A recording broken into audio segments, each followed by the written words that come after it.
Good. What's good, everybody? Welcome to Candid Convos. I'm one of your hosts, Quay Price. For better yet, I'm the host, Quay Price. We got Chloe with us. Say what's up to the people, Chloe. Hey, yeah, because I'm not a host. I don't have. I am not a host. Don't put that on me. Bruh. I'm definitely not a host. You don't So want to be yeah. the host now, huh? Mm-mm. Okay, I'm gonna have to go ahead and promote you to host then, so you can go and No, take over. I'm straight. I ain't ready. So, shout out to everybody joining us tonight. Like I said, we do this show every Wednesday night, 8:30 Eastern Standard Time every Wednesday night. I see where my guy C Prince at. He lacking tonight.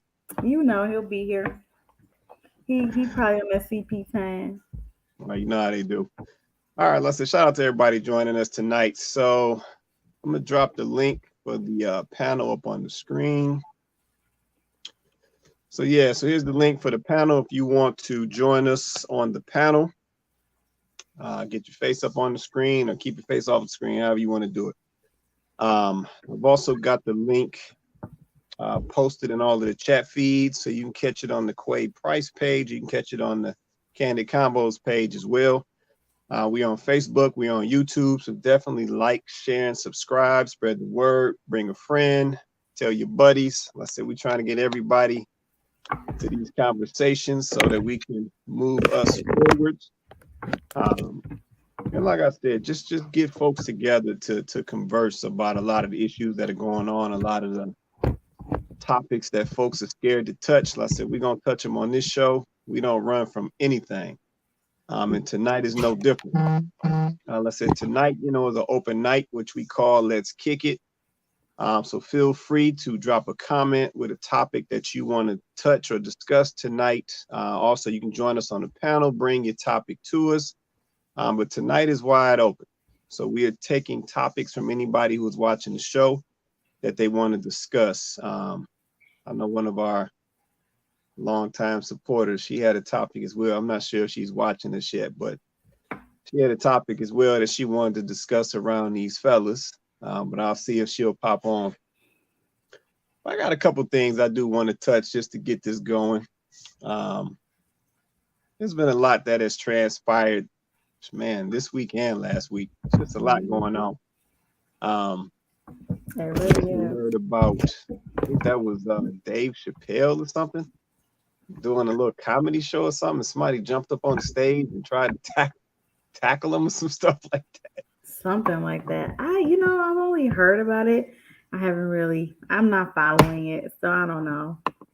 Yeah, yeah. So I'm just bringing it up because, like I said, it just seems like stuff keeps happening. I know, some folks were saying, since that whole Will Smith, Chris Rock situation, folks is gonna start feeling comfortable to jump up on the stage and do stuff to folks, and here we go already. Some stuff I going mean, on. I think that's exactly why. I think that's exactly why it happened. Um, I'm just a big believer that they stage a lot of this stuff um, for this very reason, right? So it just so happens that this man has been doing comedy for so long. Dave Chappelle is not new to comedy, and all of a sudden he up on the stage, and somebody decides that they want to jump the stage. I call BS because they have heavy security at those shows. And Dave Chappelle, from what I heard, he used to actually have his security to the point where they would take cell phones. So you Right. couldn't even like video record his show because he wanted to keep the jokes, private or exclusive for those attending the shows, the future shows. So you mean to tell me you go that length, but somehow somebody got up there with a gun? Right, right, I right. call BS. He just Yeah, I it don't does. I just call BS. Like this to me is exactly what you said. They're setting that precedent that, oh, see, this is exactly what we told you. Now, anybody thinks they're gonna just be able to do whatever they want to do to any comic that's just trying to do their job. And I mean, Yeah, no, I agree. I agree. Like I said, it's a I little just feel fishy. like they keep this stuff going. Yeah, it's a little fishy. It's a little fishy. So yeah, like I said, I know that was one thing, but I got a couple. I always come with some with some topics. You know, let's say I'm gonna give folks time to get on. Let's say I know C Prince is probably gonna join us. Let's say, and the young lady who brought the topic to me, let's hopefully she'll get on. Let's say we'll touch that as well. But I got a couple. You know, okay, well, come on. These videos come my way. I got a couple. So let me get into this first one. So we're gonna get this started. Let me get into this first.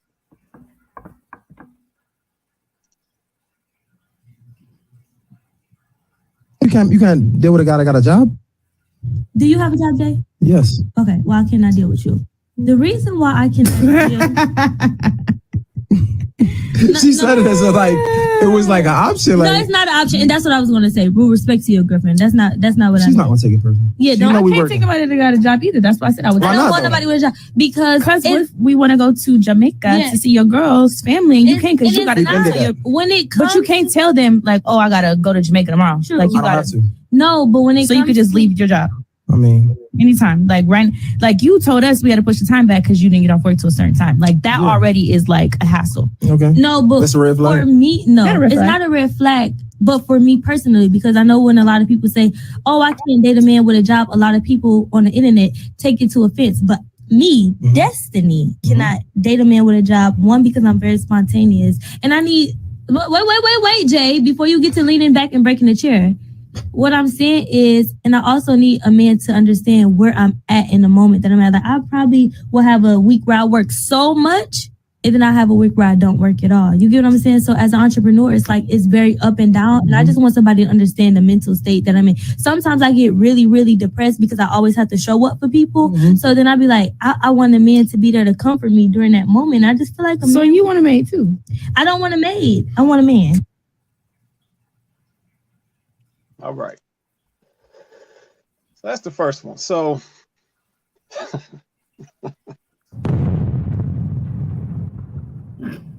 oh man, there's so much stuff going on out here these days. So the young lady in the video, I think she said her name was Destiny.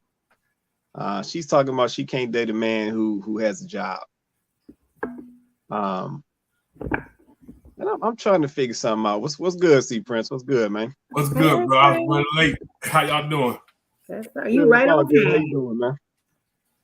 You said she can't date a man with no job? No, she said she can't date a man with a job. With a job. With a job. Oh, he must be retired then. That's what it is. She's smart. She got her retirement plan. Bruh. Man, I'm trying to understand something. Because I see so much of this now, and I'm trying to understand when did ladies get to the point where they can't date a man with a job? Like I'm struggling to understand this stuff because what it seems like to me is ladies and men it's like we just can't get along. Like it's always something. Yeah, but it's like now we at the point where, you know, let's say she's not the first young lady I've seen say some stuff like this. Now we got young ladies. Listen, these girls are young. Talking about they can't date a man with a job because, you know, he can't just get up and just go to Jamaica like she said. And it's like, whatever happened to PTO? They don't get PTO no more. You see, it take you 10 years to get 40 hours almost. No, but what I'm saying is when you take a job, right, you automatically given a certain amount of time off, right? Even if it's going to grow the longer you stay at the job. So how we get to the point? Because I said this is what I don't understand. Ladies are always talking about they can't find no good men. They talking about it's not enough good men out here. It's not enough men to choose from. It's so hard to find a man in 2022. It's so hard to date in 2022. But now, ladies are already talking about they can't date a man with a job. So it's like, ladies, you can't date a man with a job. You can't date a man under 6 feet. You can't date a man making 100K. You can't date a man that don't have $500,000 in his 401k. You can't date a man that don't drive a foreign car. You can't date a man who wants you to be submissive. It's like, so where these men, what kind of man y'all looking for? Like I'm trying to understand if y'all continue to get rid of all the men, how you think there's gonna be any men for you to date? I mean, somebody help me understand this logic, this mindset. I don't get it. I mean, personally, and I say this, I say this with love, but I'm just kind of I'm trying to say this. It's hard to say this any other kind of way than just to kind of say it. Like, I'm kind of tired of y'all. Whoa. Like, I'm kind of tired of women right now.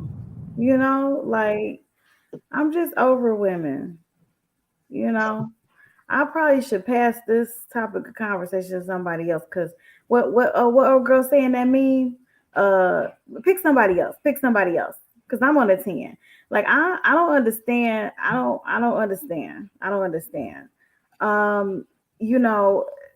What you want a man to do? And I'm not, I don't care if you call me a pick me or not. I don't really care, because I've been chose a long time ago. And even before I was chosen, I was chose worthy. And that's the difference. Like, a lot of these women ain't chose worthy. Like, you're not gonna get chosen because you haven't done anything to make yourself choosable. Like, I don't get it. I mean, I want this misandry. And for anybody who don't know what that means, look it up. Basically, it's a hatred for men. And that's what I see going on right now, because you just ran down a whole list of what I can't, what I can't. I don't mean me. I'm the person that's saying they can't. What I can't take, what I can't date, what I don't want. And once again, this is back to what I was saying in the last show. We have to get off this selfish stuff. All these women are saying what they can't do. I can't do this with this type of man. I can't this type of man. I can't. I. Ladies, do you have any idea what the man is saying on the other side of this? Like, you're I. Like, how are you going to be in a relationship? You in love with yourself. You in love with yourself. That's it. Like, you love yourself, baby. So yourself, y'all need to go be happy together, because you're not even ready you're not ready to date no man. You're really not ready. You're not ready to date any man, because you're not even prepared to be in a relationship. You too in love with yourself. I mean, go ahead, Prince. All right, now you gotta look at the young ladies, because they was young. They ain't no old chicken. You know what I'm saying? Like, they young. But you gotta think about this. They said they can't date a man with a job. So basically, they basically saying they looking for an older man that's retired, established. Their statutes is like, shoot, I don't want nobody who got to go get it. I want somebody who got it right now. They're looking for that man who got it right now, regardless of how they got it, as long as they got it and be able to take them to do things and stuff like that. That's why you see a lot of these older men with younger women, because they wised up. Young men broke. Hands down, they can't do the things unless they put it on the block or something, or they got a strong hustle. So they're looking for that older man that's got established that they can lay their head down, get their car payments and stuff like that, get the nails and hairs done. Look, that's how it is. Younger women are smarting up. Like, hey, bruh, you catch up with that man who's established. I ain't got no dealings with you. You know what I'm saying? It's a give take situation from this. You know what I'm saying? That's how it sounds like it's a take. That's what it sounds like. C Prince, where's the giving part at, man? Like, I mean, real talk, C Prince, real talk, man. When did we get to a point, man, where a lady is no longer attracted to a man who works. Like I'm struggling with that, man. When did we get to that point? Seriously. I think it's not that they're unattractive with a man that works. They're unattractive with a man who can't handle his finances. But that's not what she said, though, baby. I mean, I get what you're saying, but that ain't really what she said. But you know, she don't know how to articulate herself. We're gonna give her the benefit of the doubt. You know what I'm saying? We're gonna give her the benefit of the doubt. Okay. So, but like I said, you know, it's just what it is. That's how it is. You know, people, you know, if they present themselves, hey, this is what I need done. You can't do it. Oh well, I'm going on to the next person who can do this thing. And guess what? And then if you could do what I do, like let's say if you come at me and you say this is what I need done, I'm gonna say, okay, this is what I need done. Can you fulfill your duties as well? You see what I'm saying? So now it's like that. That's how it is nowadays. You know what I'm saying? So but the problem is, see, Prince, they don't be wanting to do okay, so I hear what you're saying, right? Mm-hmm. But okay, so what do you say for the women who are like, okay, I don't want a man that is doing this or doing this or doing that for whatever reason. But then the issue I see is that when it comes to their side of it, where the man would be like, okay, well, then I need this, and I need that.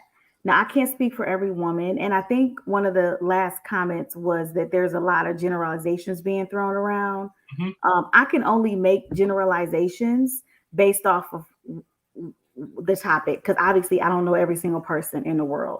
So every topic we visit on the show is going to be general. We use these videos, we use these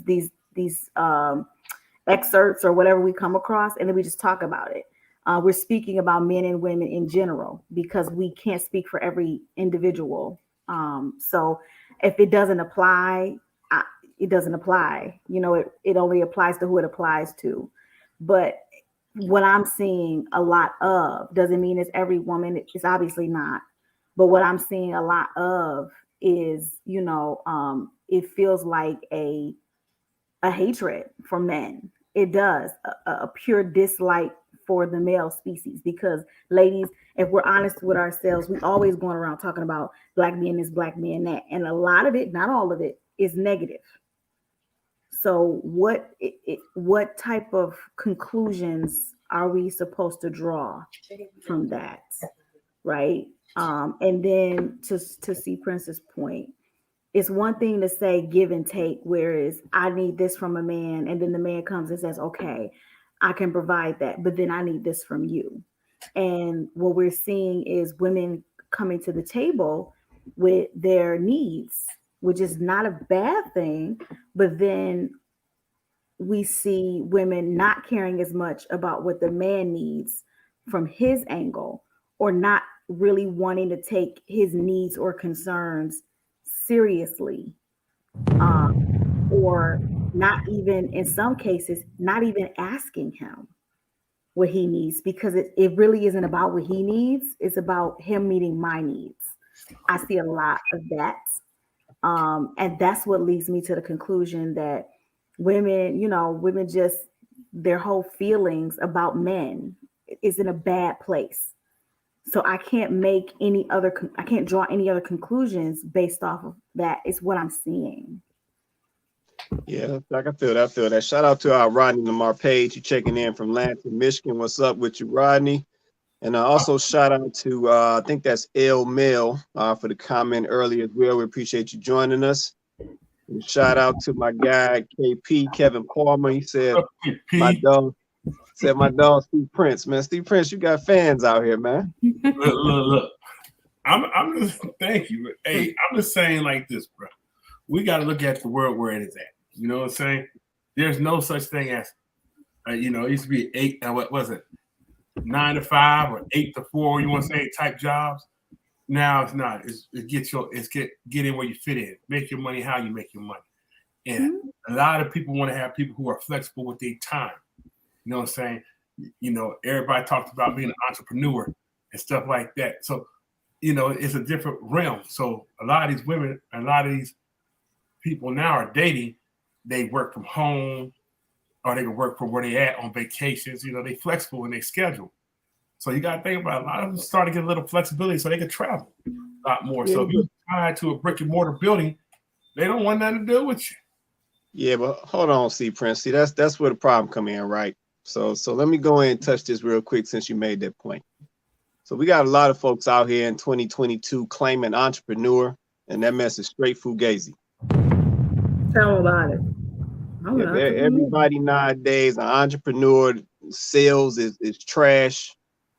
They ain't moving no product, nothing. They just claiming entrepreneur because they got a little online boutique somewhere. So I mean, we got to stop capping, because at the end of the day, what we're looking at in a lot of these cases, I'm sure, is, you know, we got some of these females claiming this entrepreneur stuff. Like I said, because they got a little online boutique, but now you want to get out here and disregard a dude with a solid job. Like, come on, man. Like, come on. Let's be real. And like I said, you can be all the entrepreneur you want to, but if you carrying a whole bunch of debt, if you got a whole bunch of liability tied to you, that ain't even turning around or turning out what you trying to present that is turning out. I mean, we gotta go ahead, man. I think it's just that, you know, everybody wants to travel nowadays. This is especially it's going to be more now since we've been locked down. So guess what? A lot of people want to travel. So you got to think about some of these women, you know, they like what they like. And you know what I'm saying? And you can't fault them for feeling this way, because guess what? Most of the men enter in relationships, and that's the first thing they present is what they can do for them. Mm-hmm. Point blank. So, you know, it's both ways, you know. Both men and women are accountable for how it is now. You see what I'm saying? But the women, they benefit more. You know what I'm saying? Because guess what? They move on to bigger and better things. The brothers will be like, oh man, I'll get another one. But guess what? All you do is waste your time. So there's not no real relationship. It's just a relationship with benefits. And everybody's having their benefits. As long as their needs met, that's what it is. Yeah, let me get this comment. Rodney said some women are overlooking us regular dudes. Just my opinion. That's a fact. 45 grand or less. And yeah, Rodney, I have to agree with you on that. That's a fact. Like I said, that's my problem, right? Because at the end of the day, what I'm sure we all know at this point is a lot of the stuff that we do, we have been fed. Yes. It's not actually because we want to do it. It's not actually because that's what's best. We've been fed. So now we're in a situation where we have ladies saying that they no longer want a working man.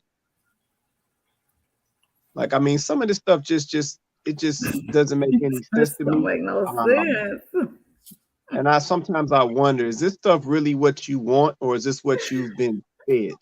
Because like I said, it's picking up steam. I see more and more depictions or more and more videos with this type of messaging, and I'm just like, what the heck is really going on? Because I think what people are not looking at is the long term, right? So to Rodney's point, you know, women are overlooking regular dudes, right? Now, first of all, a lot of that, Rodney, I can't even classify as regular. Yep, at the end of the day, these are hard-working men. Yes. And now we are overlooking hard-working men. Yeah. And when you think about this long term, majority of the men are hard-working men. Mm-hmm. So ladies, as you continue to say that you looking to get married and you looking to have kids because your clock is ticking and all of these things that I hear, but you overlooking hardworking men, which is majority of the men that you are going to come across, where do you think that leaves you at? Because at the end of the day, if we are knocking out the larger percentage of the available men to now seek the smaller percentage, now all or majority of the ladies will be seeking the same couple men. I was just about to say that, like, everybody can't be like, I do understand where C Prince is coming from. Okay. Like, I get it. I totally get it. I even understand where the young lady is coming from about, hey, you know, sometimes I might just need to get away or whatever. Like, I do understand that, but everybody can't be an entrepreneur. Okay. Everybody, that's just not going to be everybody's path. Everybody's path is not going to be the same. And ladies, if we're saying, oh, you know, I want a guy that's making 6 figures plus or whatever it is, because it changes. 1 minute is 6 figures, the next minute is 6 figures plus, next minute is 7 figures. I don't know. It changes. It blows with the wind. So I don't know. But if that's the case, there are a lot of these 6-figure dudes. Not all of them are entrepreneurs. Some of them are C-level executives. They're C-level executives. So they work. They make good money, but they still work. And it's like, so now you telling me this high 6-figure man that's a C-level, he done, you know, made it up to a C-level executive at some Fortune 500 company. Now you saying you don't even want this dude, right? Because he work a job. It's like this the kind of stuff we saying. Like, we got to think about what we saying. If everybody was entrepreneurs and worked for themselves, the infrastructure would literally crash. It would fall through, because we still need people doing the jobs that maybe you don't want to do, or I don't want to do, whatever the case may be. We need those people doing that. The reason why you could run around talking about how you don't want to do working a 9 to 5 is because all the people working a 9 to 5 to keep the system going affords you the liberty to say stuff like, I don't want to do working a 9 to 5. Right. It's totally poo-pooing on the people who have to work to keep things running around here for us. You know, like the people that we gotta go and get our food in the grocery store from, them people. Or the farmers that's, you know, planting the veggies and the cattle ranches. Like all of them people, you know, like how we get fed, you know, like how we wear clothes. Out of it too fast.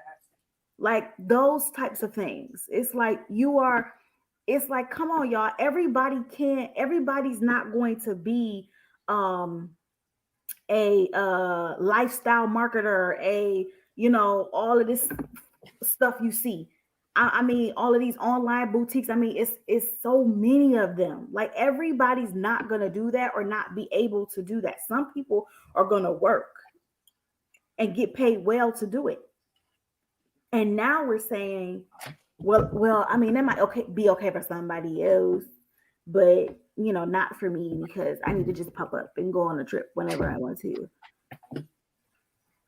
I mean, and I'm just seeing like this super, and I'm just seeing like this super selfish, materialistic vibe right now, man. Like, it really is just like every man and woman for themselves. Like, you know, I don't know. Yes, well, let me get this comment real quick. Rodney said, the reason I say that is because I've heard some women say that they want a man that makes over 100,000 per year. What percentage of black men earn that? I know I don't, LOL. And you know what, Rodney, man, we just talked about this week, man. Ladies don't even want a $100,000 dude no more. Like, they said 100,000, the new 50,000.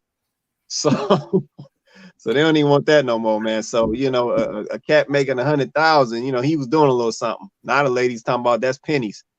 So I don't know, Rodney. I'm lost out here, man. I don't understand it. And to be honest with you, I'm not sure if a lot of these ladies understand it, to be honest with you. Yeah, I don't even know. But I'm gonna jump us off this because I got another one I'm gonna throw up here as well. You got anything you want to say, C Prince, before I flip this up, man?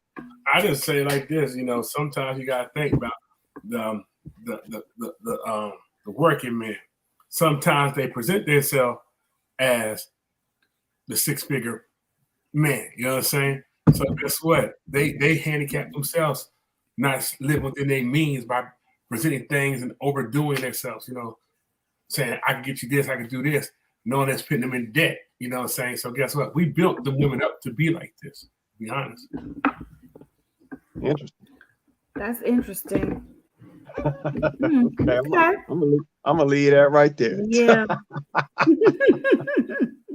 All right. I got another one. And like I said, if anybody down in the comments, drop a comment if there's anything that you want to discuss tonight. This is a wide open show. Anything on the dome, anything you want to get off your chest, let's say drop a comment, join us on the panel.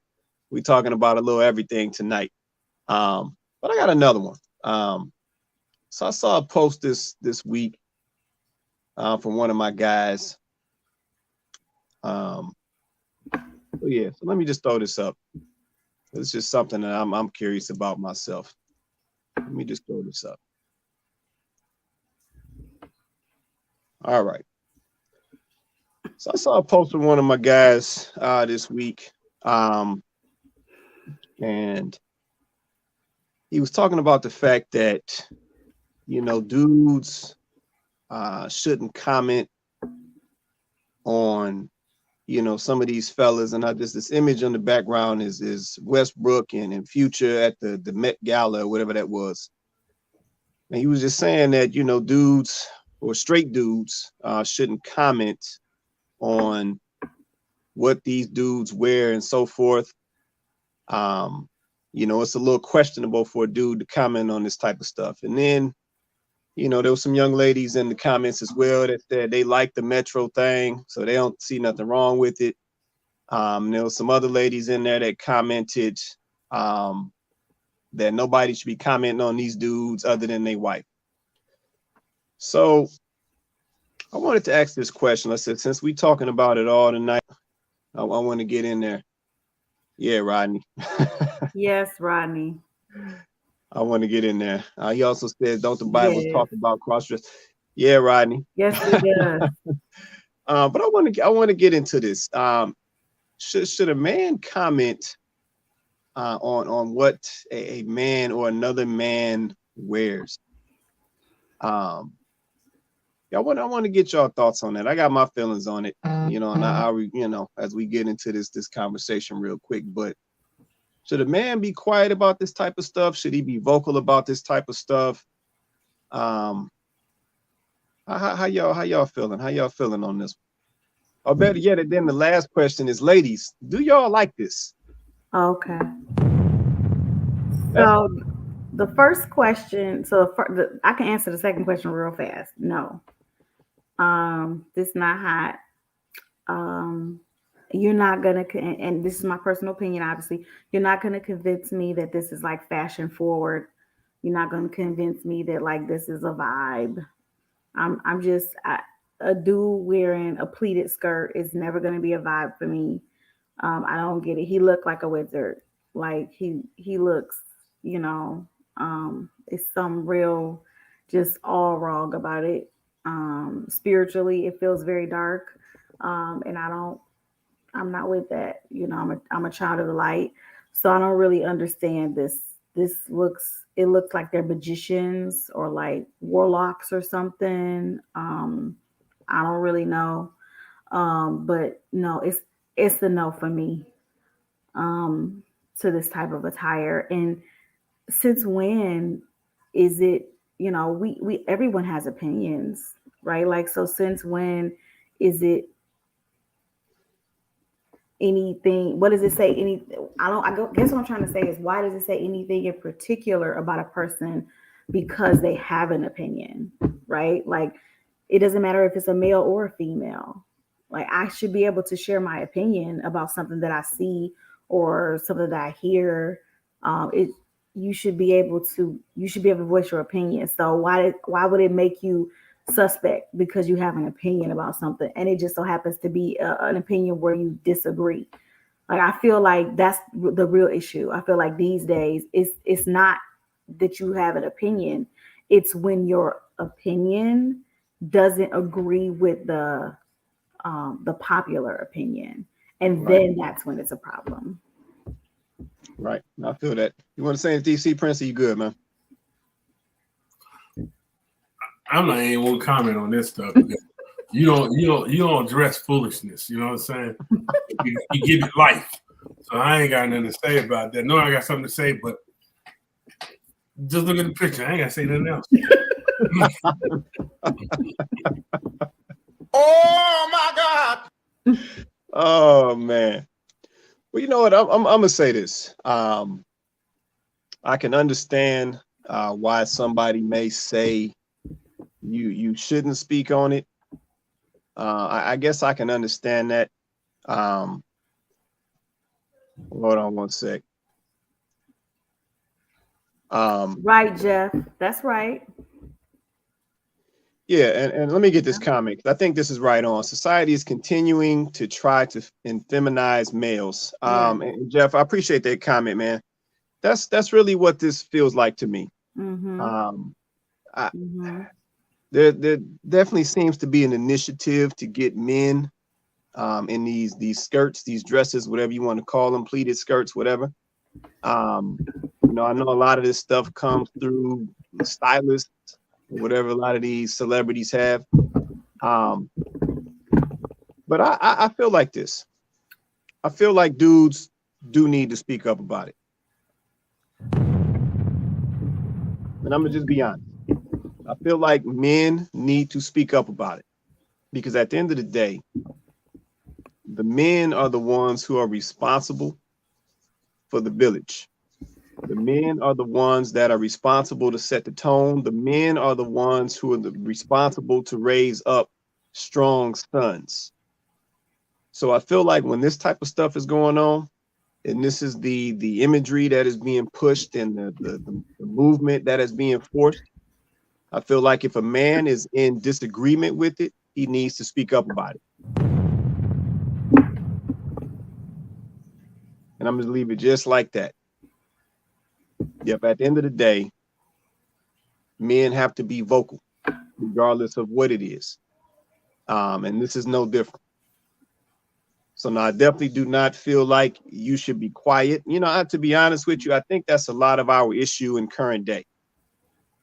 Yeah, but a lot of folks have gotten quiet about everything. A lot of folks have gotten into this mindset that if it's not happening to me directly, I'm not going to worry about it. You know, I think a lot of folks have gotten into the mindset that, what do people say? That ain't my business. And at the end of the day, this stuff is going to end up affecting you. You just haven't felt it yet. Right. Yeah, so I feel like we do have to get back to the point of being vocal. That is going to be the only way. Shout out to Rodney for another comment. He said, man, I talk to our sons about this stuff often. And that is correct, Rodney. Yeah, like I said, we got to be vocal. That's the only way that some of this stuff is going to get changed. And that's the only way that the tone is going to be set on a direction that we really need to be going in as a whole. That's got to come from the men. And I'm just going to leave it just like that. All right, so let me pull that on off. I'm surprised, man. I ain't never seen C Prince get quiet ever. That's right there. Yeah, I am. Because you think about this.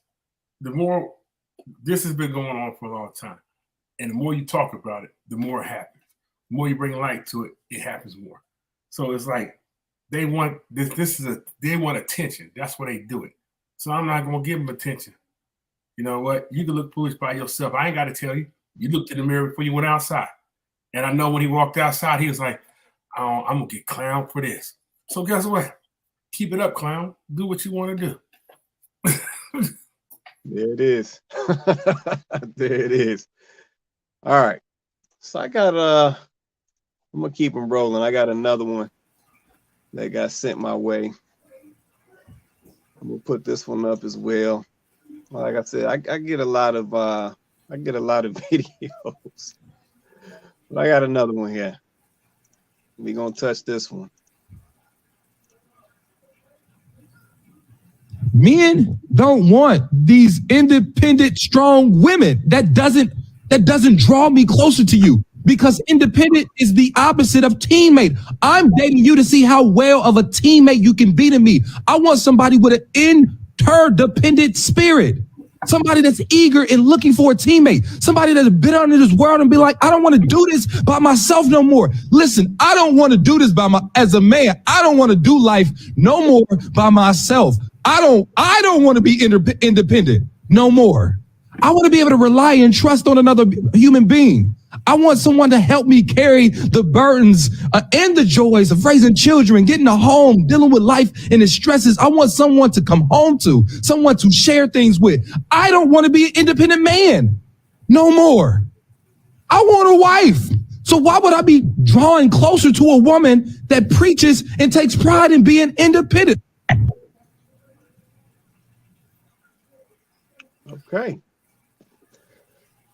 So that brother went on and let it all hang out and basically said the whole independent woman thing is not, basically that's not the move. He is looking for an interdependent woman.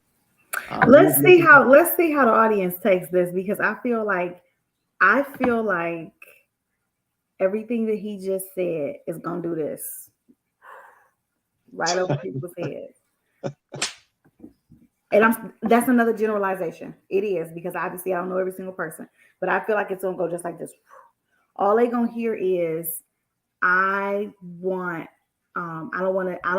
to be alone, or they're gonna hear, oh, I don't want to be independent man. You know, I want somebody to share the burdens of life with. And I just feel like that's not gonna hit the way I received it. But I feel like that's not going to hit well. In general, I feel like people going to be like, yeah. So I'm curious to see what the feeling of that is. So Rodney dropped a question. He said, "What does interdependent mean?" Okay. Rodney, go ahead. No, interdependent means of two or more people or things dependent on each other. Dependent on each other.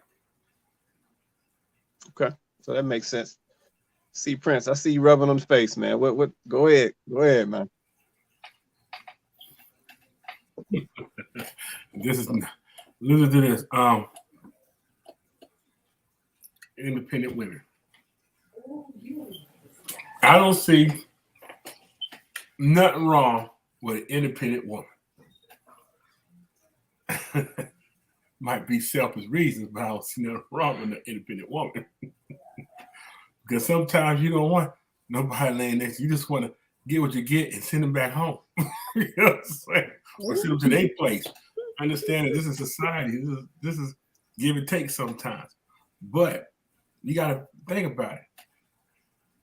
Everybody's independent until they decide to not be independent anymore, period. You know what I'm saying? Right. We come in this world independent. You know what I'm saying? Even though we got the parents' love and stuff, at our first relationships, we were still independent because we were trying to find out how to be with somebody. But guess what?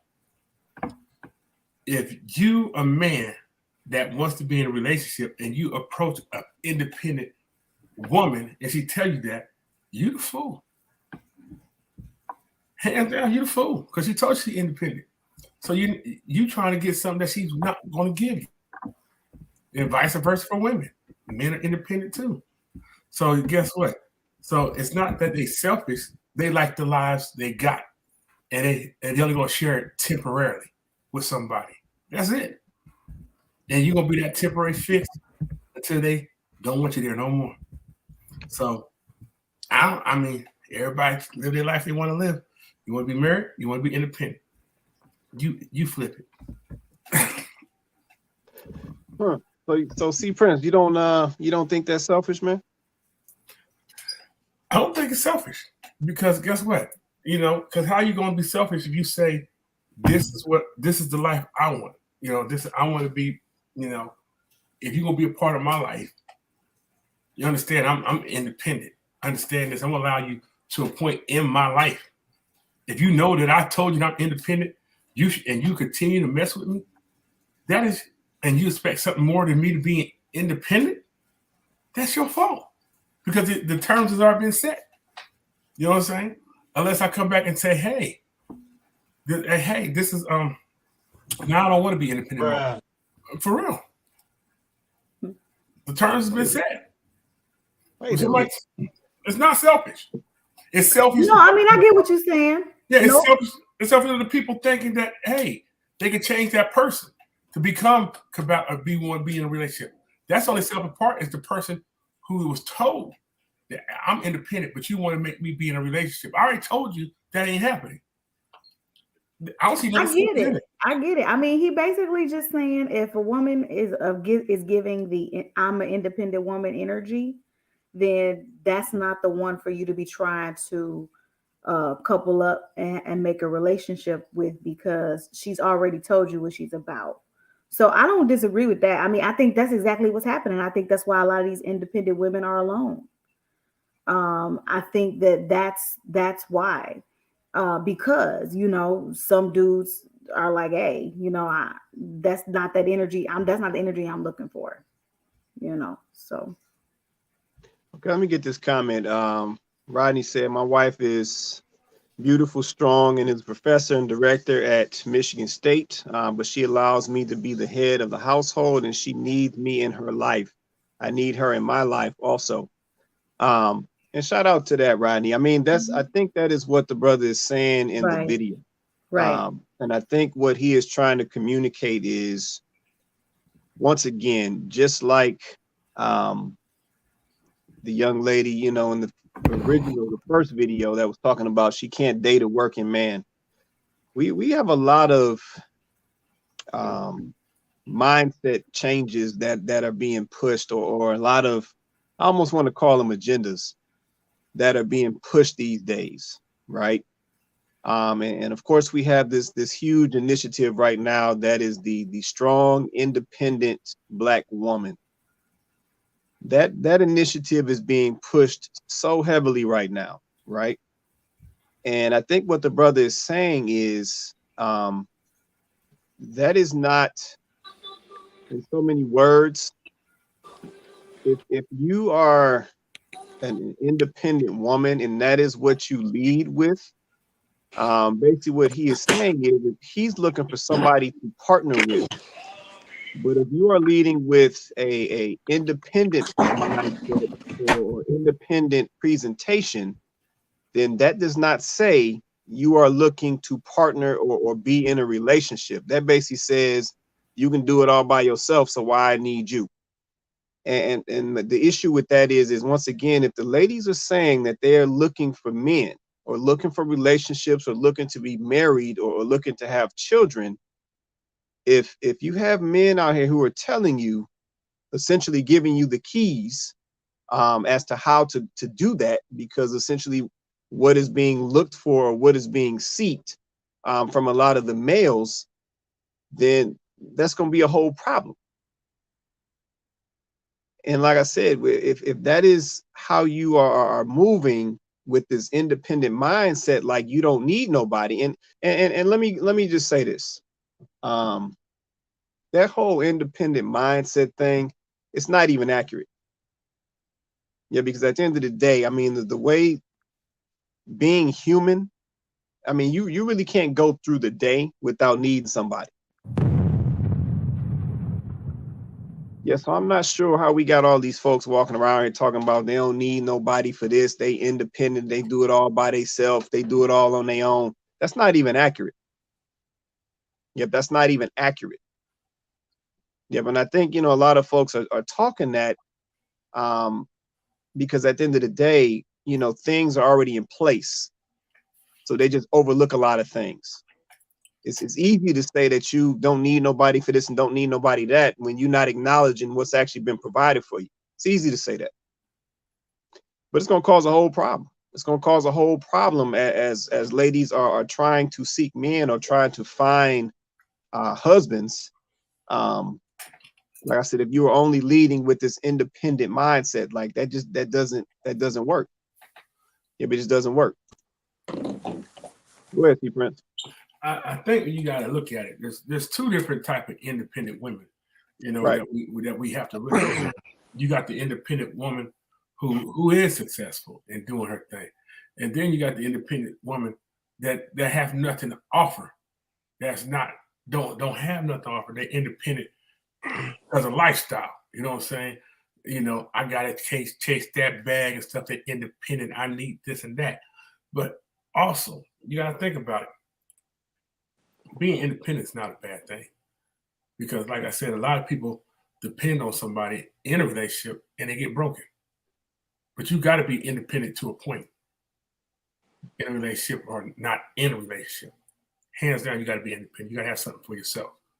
But I think that what we're missing is that video, that man, and I don't know him, but the way he's talking, he's looking in the wrong areas for the woman he's looking for. That's what it sounds like to me, because he's like, that I'm tired of hearing this, I'm tired of hearing that. So that means you're putting yourself in a position that's all you around, or that's all you attracted to. But you're tired of it now. You don't know how to get out that rut to find a woman who wants to settle down. You see what I'm saying? So a lot of that is his flaws, his self-flaws, I think. Because guess what? Any man know you move away from the women to try to find out. If you want to settle down, you're going to find that woman to settle down. You're going to start moving away and eliminating things. You know, you're going to get away from that circle of madness that won't settle down. You're going to find that circle that will settle down. So I think, to me, it's like he's flawed. Even though he made a video to address him, he's more flawed than the women. Interesting. Okay. All right, C Prince. All right, C Prince. What's going on with you, Vince? Hey, how y'all doing today? Doing good, man. Phone sound good today, man. I'm on my wife's phone again. I didn't want to come in and be raggedy. I'm just listening. Oh, okay. I ain't mad at that, man. I was about to say that phone crystal clear today, man. She got that good boy. I still got the iPhone 2 or 3, I guess. She got the 15. That's how they do it. That's how they do it, man. Exactly. Throwaway phone. Right. Yeah, no, see, Prince, I feel what you're saying, man. I think the challenge is a lot of folks are picking up these modern day mindsets. And I think that's going to be the challenge, you know, to your point where, you know, you're saying the young fella is not putting himself in the right place. You know, this stuff is starting to fester, see, Prince. Yeah, we got a lot of ladies now. Mindset's different.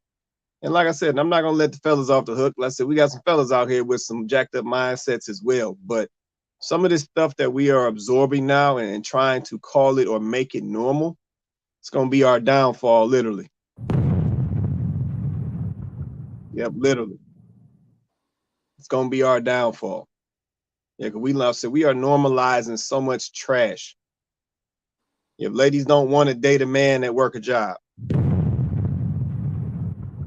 it's like, come on. Come on. I like to respond to that. Go ahead, Vince. Go ahead, man. Yeah, I want to go back to that. I think that's all cap. Because if you ask some of these ladies who they sleeping with, it's not a 6-figure guy. That's true. You know, it's the guy that's driving their car. It's the guy that got a couple kids. It's the guy it's the ordinary guy they sleeping with. Or that's their baby's daddy. It's the ordinary guy. That's true. But now they want something better when they're 40 and 50 years old. And it's not gonna happen. Right. That's real. What you say to that, C Prince? You don't went quiet, man. What you say to that, man? About the women 40, listen, 9 times out of 10, I give it, the 40-year-old woman, if they've been working, they established. They got routine. You know what I'm saying? So all they want is a smack of belly or something like that. They want a hunch buddy or something like that. They still single. They want somebody to scratch that itch. I hate to say it like that. That's what it is. You know, most of these women we talking about are the younger women that don't, you know what I'm saying? They want an easy road. They want the older men or the established men to take care of them. You know what I'm saying? But see, the thing that the problem is, you know, from my vantage point is that you have to look at today for what it is and what it's always been. Men have always been the providers. So for a woman to look for a man to take care of them, I don't see the problem with that. Is can you get a man to take care of you? Can you give him what he wants so he will try his best to take care of you? Because if we keep spinning this, because You know, because men, they want to be treated like a king. They want to do this, they want to do that. But kings take care of the castle. And it's real simple, but we want to change it around, and that's why the relationships don't work. And a lot of times when you get older, a lot of women per se, they have so much things that they have to have a man who can fit their lifestyle. And I don't see what's wrong with that. But the problem is the issue is that man wants something too. I had this issue too when I was dating. I told you I just got married 3 years ago. That a lot of the women who are quote unquote successful, they don't have no time. They in their careers, they got kids, they got bills. They didn't have any time. So a lot of times that's the biggest problem. That they don't give these men, these so-called six-figure men, they want something. And most of them, because they six figures, they want your time. They're not waiting for you to call no babysitter and gotta get in where they fit in. No, you got to be on my program. If I call you, you got to be ready to go. I beg to differ because most of these older women, for real, they'll pay for your bills and pay for you to go out and eat something. I don't deal with them type of women. I've never dealt with them type of women. Hold on. You know what I'm saying? Listen to this. It's not that you deal with them. It's sometimes you go out and you find them that, a woman might send you a drink over there or something like that. You sending a drink and paying bills or something. I'm talking about, listen, a lot of these women right now, listen to this. They'll tell you, I can pay my bills and you pay your bills. Hands down, they can. You know what I'm saying? You know what? See, Prince, they say that, and then when you get into it, you hear all of them say, well, he not ambitious enough. He don't make enough money. We started off at Oak Park. Now I want to move to Bloomfield, but he don't make enough. Listen, so they start with that 50-50, but at the end of the day, they want a man who make more than them. Listen. And until we realize that, it is what it is. And either you're going to boss up or you're going to get ran over. Listen to this. That's just how it is. Just like we said, I want a 10. I want a woman who's fine and this and that and the other. Well, she wants something too. All right. If you dealing with old regular smuggler, you got a bunch of kids and overweight. And, no. That's something different. Yeah, she'll pay your bills. No. I don't want them. Let's put it out here. In our culture, let's put it. Women make more money than men in our culture, hands down. Most of them, listen, they might not get paid as equal, but guess what? If you look in our culture, guess what? Most of the women are making more money than their husbands. I'm looking up stats. It ain't cap. Hold on. Wait, before we go, I'm looking up stats. I'm trying to find stats right now on that, guys. But I just before we start quoting what if you heard, I've heard. Mm-hmm. So there's comments saying that I've heard these things, and I think we need to stop with the I've heard, because, and I'm sorry, Rodney, I love you, but let's stop with the I heard, because I've been looking up stats, and from what I'm seeing so far, I'm seeing medium incomes less than $30,000 a year for Black women. Thanks. So just because y'all know some Black women who make good money, I think we need to stop saying this, pushing these narratives. Oh, I heard Black women do this. Oh, I heard Black women do this. And I heard. If you can't show me some hard numbers, if you don't have any receipts, we have to be careful pushing these narratives that are given to us. We got to be careful pushing these narratives. So right now I'm on like blackdemographics.com, which is a site that literally breaks down all Black statistics. And I'm combing through that bad boy. And, I'm trying to get some actual numbers, because from what I'm seeing, some of this stuff that we're hearing is not completely accurate. You need to know how they're pulling these stats, where they're pulling them from, what groups are they polling, what are they surveying, because sometimes they'll feed you what they want you to know and what they want you to hear. And it needs to be said that I'm not gonna dispute whether or not Black women are, because like I said, until I have some numbers, then I'm just going back and forth, and neither one of us know if we're right. So I'm going to get some actual numbers because I actually am curious about this. I actually really want to know for real. Instead of just saying, I heard. Because we have to understand that there's a lot of narratives pushed in the Black community. And people say things because it's what they want to be true or what they think is true or because they poll the people around them, right?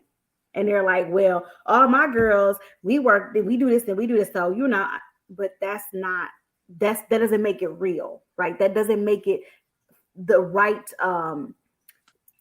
POV for the actual population of people. So, I mean, we gotta be, let's be sure about this. That's just like the whole statistic about there's more Black women being, going to college. It's like, okay, then you drill down into those stats and you find out, yeah, they going, but they not finishing. So it's like, we got to stop pushing these narratives.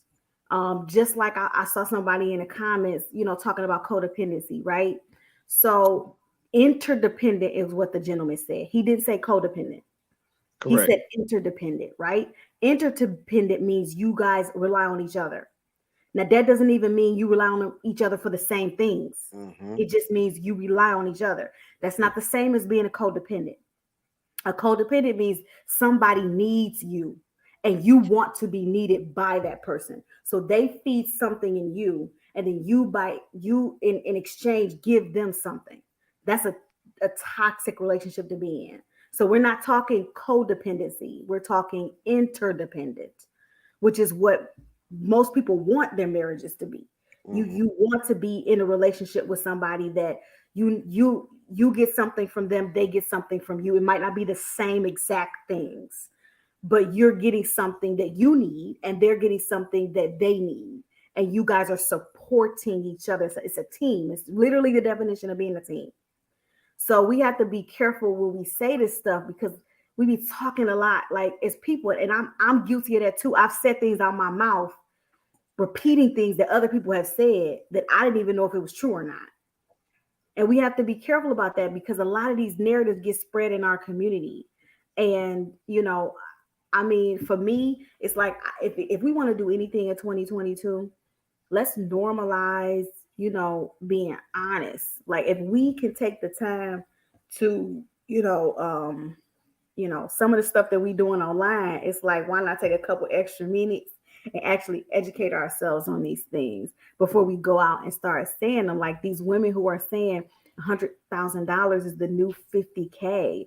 It's like, I want some of these women, instead of saying these things because they're being influenced by social media and the things that they see around them, I really want them to take a moment and really look into, how many Black men are actually making $100,000 first and foremost. Like you just want some dude that's making 6 figures plus. I need you to actually know if this what you want, baby girl, if this what you really want, a man making 6 figures plus, if this what you really want, then you need to know your audience, baby. You need to know how many people exist like that. You need to know where they at, where they shop, where they dine, what they like. You know what I'm saying? You need to study your audience, study to show thyself approved, baby. That's what the Bible says. So now if this is what you say you really want, then where's the work coming from your end? Where's the effort coming from your end? Because it might be a dude out there that might be willing to take care of you, but you ain't gonna know where he at. You ain't gonna know how to get to him. On top of that, a lot of these dudes, they do still work in some way, shape, or form. Right. So while you saying you want a 6-figure plus dude, that dude people might be looking for him. They might need his time. So you got to think about that. It's just these remarks that we make, and we just be saying all of this stuff out our mouths. But when you sit down with some of these women and you ask them brass tacks, like, okay, so what does this mean? Like, I'm not a Kevin Samuels fan, but he makes valid points. Like when you say stuff like when he asks a girl, okay, you want to do this making $300,000 a year. Okay, what kind of job does that man have to have? Or what does he have to be doing to be making $300,000? And they'll say, construction worker. And you looking at her like a who? Sis, do you even know your audience? While you walking around here with these, you just pulling numbers out of the air because it sounds good. So when I hear women saying stuff like, I can't even do a job that work, I can't date a dude that work a job, I'm going, okay, sis, do you even really, I don't know how much of this I can actually take serious. Thanks. There it is. There it is. Heck no. Well, listen, that's facts. You know your audience. But a lot of things about this is what gets me is, we're talking about two different women. We're talking about women that haven't matured enough to know what they want. So they're pulling out these numbers out the air. And then you talk about the established women who have worked, established themselves. You know what I'm saying? And yes, you got to understand, some of these women can take care of men, hands down. Some of these men still trying to find their ways, and I hate to say it like that, but it depends on what circle you around, because a lot of women I hang around with, they make a lot of money. Hands down, they make a lot of money. You know what I'm saying? I ain't knocking their hustle. You know what I'm saying? And yes, they did their careers before their relationship, but now they older, they still got their careers. But guess what? The problem ain't their careers, it's the problem that they can't find a man that can accept their careers. You know what I'm saying? Because they tell them their schedule, they tell them what they need. Hey, I don't need the everyday thing like this, but I want to be in a relationship, but this is the only time I can do it because of my career. And a lot of people are like, oh, that's messed up. But guess what? If they tell you these things and you accept, like I said, anytime they tell you something, it's your job to accept it or reject it. That's it. You know what I'm saying? You can't fault somebody for living their life. Understand this, you know what I'm saying? Because guess what? If a woman's single, guess what? Just because she's in a relationship don't mean that the head of the household is going to pay her bills, especially when they get to know each other. Hands down. And guess what? They ain't no commitment. They just knowing each other. They enjoying their time. Everybody focusing on this being with one another. What works for others might not work for you. You know what I'm saying? The traditional relationship is no more. Period. Bruh. Hold on. So you said the traditional relationship is no more. Mm-hmm. I mean, do we think that that's the problem though, C Prince? You know what? I think it could be a problem because guess what? Some people are going to thrive in having them traditional roles and stuff like that, and others are going to thrive without having them traditional roles. It depends on what's benefit you. You know what I'm saying? But that's that special butterfly snowflake. No, that's mentality. That's not special butterfly snowflake mentality. It's all about me and my truth and what I think is right, which does not work for our community. Why not? Because we can see that it doesn't. We can see where it does work because we're at the bottom. We're at the bottom when as far as education. We're at the bottom as far as wealth. Our kids are walking around and people want to blame it on social media. Social media ain't got nothing to do with it. It's parenting. It's the parents' problem. People want to blame social media. Everybody else have social media media too. So why are our kids so messed up? Why our relationships are so messed up? Blame the parents. So the tradition, pardon me? Blame the parents. Exactly. But that ain't got nothing to do with relationships. That's parenting skills. But how you go parenting when there is no relationship? When your mom is there, but the daddy's somewhere else, and you got 3-4 kids, all of them got different daddies. It's too much confusion. Yeah, but let me add too much confusion in the household when we think we this special butterfly, and that's the problem. The problem is we're not following traditional ways, and we see how that work out. In general, yeah, it can work out for 1 or 2 people, but in general, it's not working out for us. I think as a whole, I think that you fail to realize that in our community, a lot of us grew up in broken homes, and it's not. This ain't nothing new.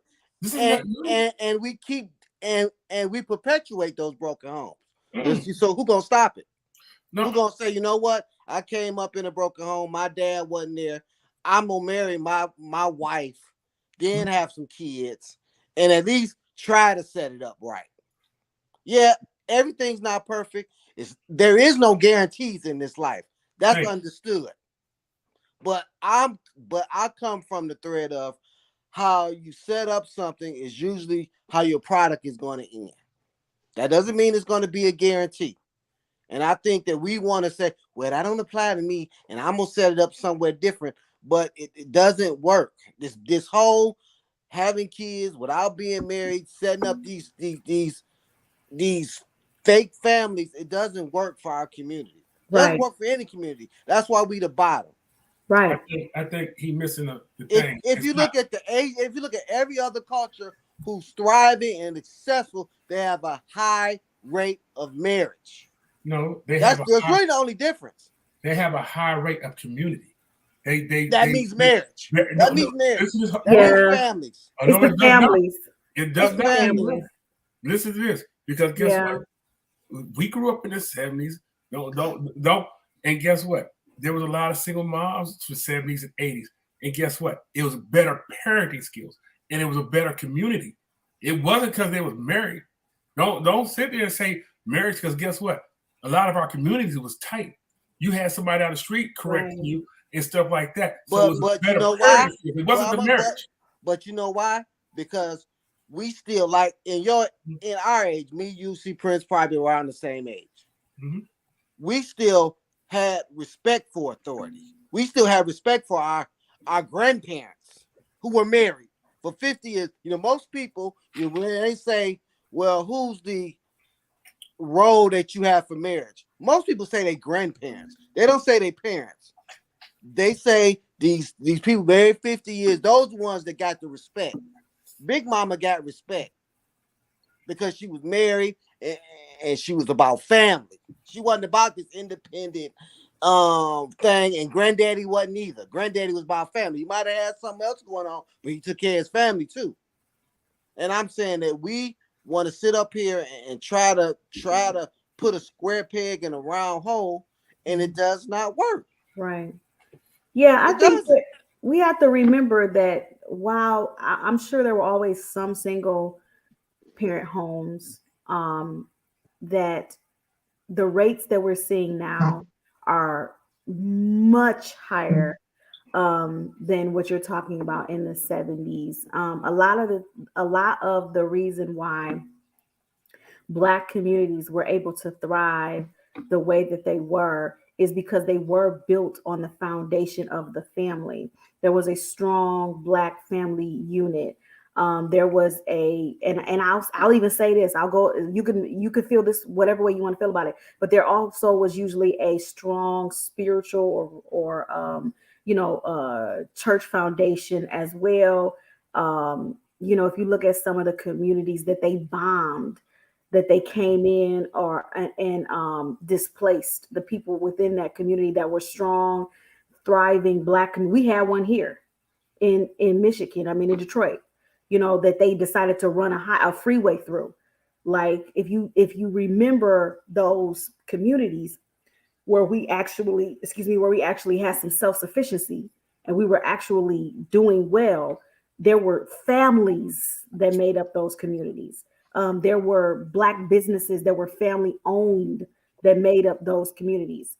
So I'm not going to say that there weren't some, you're always going to have that, unfortunately.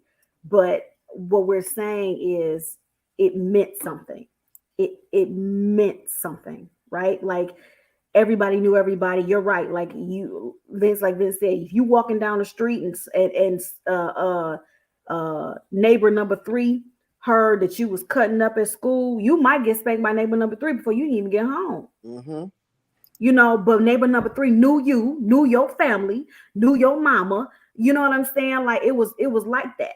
And your last name meant something. Your last name meant something back in the day. Yes. Oh, yes. you wanted to. It'll be like, oh, you sister, oh, you Mrs. Jones kids. Mm-hmm. Oh yeah, no, And now you don't know where you from. Yeah, but see, you don't now know it's what like we don't even know our neighbors. We don't really want to have nothing to do with our neighbors. We don't family units. Like, what is that? Like So I mean, we can't act like that doesn't play a role in this. Yeah, let me respond to C Prince though, but C Prince, I think that's the problem, man. You know, when you said that, you know, essentially the traditional relationship is no more, right? Mm-hmm. I think that's the problem. Yeah, we've really lost sight of tradition. Yeah, there's value in tradition. There's value in the traditional family. There's value in traditional roles between men and women. There's value in traditional marriages. Like there's value in all of that. And we've seen the benefit of all of those traditional things that now in 2022 we are trying to essentially run away from. Yeah, like I said, a traditional hard-working man, that was a value point. Now we frowning upon a hardworking man. Yep, a traditional woman in a home, that was a value point. Now we frown upon that. Yep, traditional teaching for children, we frown upon that. It's like all of these things that were our core foundation, which essentially helped us or made us be great. This is all the stuff that we now don't want to maintain. Yeah, we want to get as far from tradition as we can. I mean, you can barely get folks to cook a Sunday dinner anymore. Like we want to get away from everything that was valuable to the family. Yep, and to Chloe's point, you know what I'm saying? All of these areas where our people were thriving, that's because it was based on tradition. It was based on strong men. It was based on nurturing women. It was based on nurtured and supported kids. Like that's how that all happened. But it's like now we want to get away from all of that, you know, for the convenience. Now we want to get away from all of that because we new age thinking or whatever you want to call it. And I think that's a lot of the problem. Yeah, that those traditions or those traditional things or that traditional foundation is the glue that held us together. Like that's really what it is. So yeah, I think that's where a lot of our problem lies. The traditional relationship is no more, and I think we need to restore that before it's too late. And answer your question, Rodney, I do think that was done intentionally. Yeah. Because we're seeing the outcome of it right now. We have become, as Black men and Black women, we have become so separated at this point. It's almost like we're two different people. Yeah. It's almost like we don't even come from the same culture, race, none of that. Mm-hmm. Like we are literally two different people. Like I said, if you look at a lot of the content that is out here now, it's literally like, you know, women are talking to men like we ain't even related. Yeah, men are talking to women like we ain't even related. It's like we are so divided. Our families are so segmented now, and it's literally our downfall. And then on top of that, then we come behind that. We adapt these new wave, new age mindsets, and then we try to normalize it. Mm-hmm. And it just makes no sense. Mm-hmm. Yep, the strong man or the strong Black man, like that's important. That's always been important to our culture. If you look through history, it's always been important. But now we're feminizing that. Yeah, now we're trying to put all the men in skirts now. Now we're trying to feminize all of the strong men. In turn, what that's going to do is feminize the young fellas who are coming up after those strong men. Like this is how it's done. So yeah, to your question, do I think it was done intentionally? I definitely do. And we are now helping to keep it going, just based on the stuff that we're absorbing and trying to normalize, like it's even making any sense.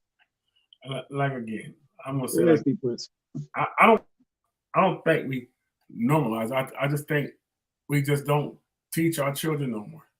And it's just the communities. It's all community. It's all, you know what? If you see a strong community, you're gonna see strong come out in that community. Guess what? There ain't no strong communities. It's not about, like I said, everything starts, yes, in your home, but when you go outside your home, how strong is your community to help groom you into this world? And a lot of people don't understand that. No, I agree. So like I said, a lot of factors, you know, marriage and all that, it does work with it, but it's not the focal point if your community's strong. But it is though, C. strong, Prince. It is though, C. Prince, and I think that's the part that we are overlooking, right? If you don't have strong relationships, then you're not gonna have no strong community. See, if a man and a woman can't even get along in the crib, then what makes you think they about to go out and look out for their neighbor? Boom. It's the mindset. Like go ahead, man. Men now look out their neighbor before they look at their kids. You see it now.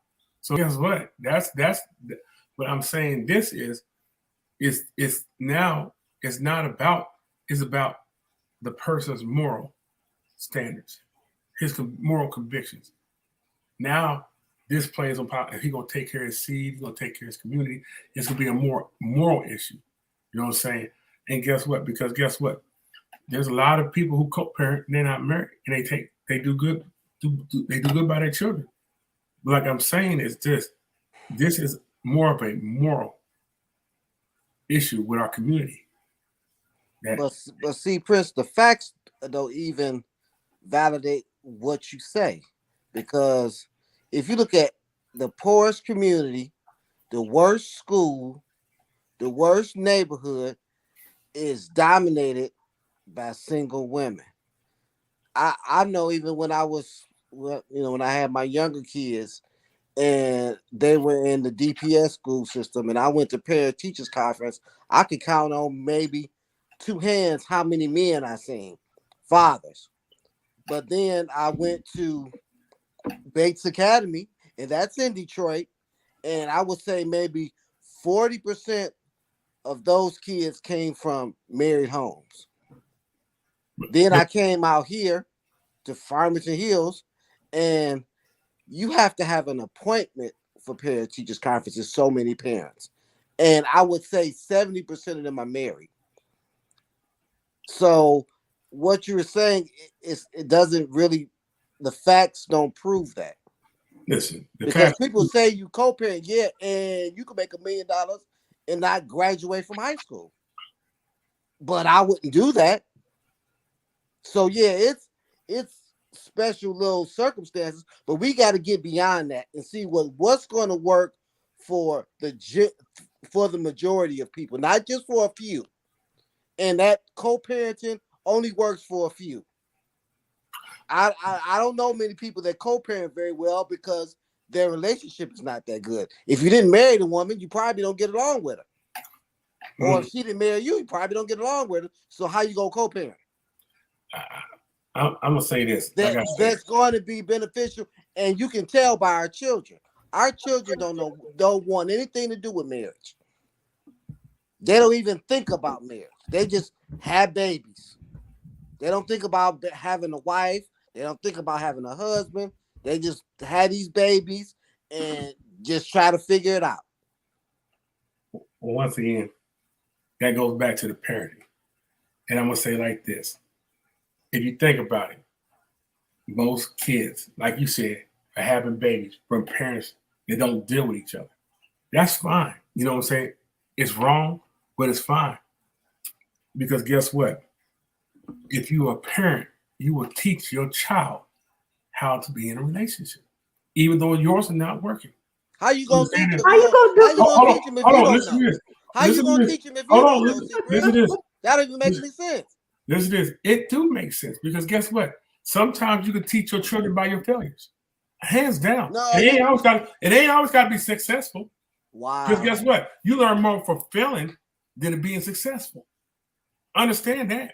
If you fail, hold on, because think about this. You know what? I know a lot of my friends.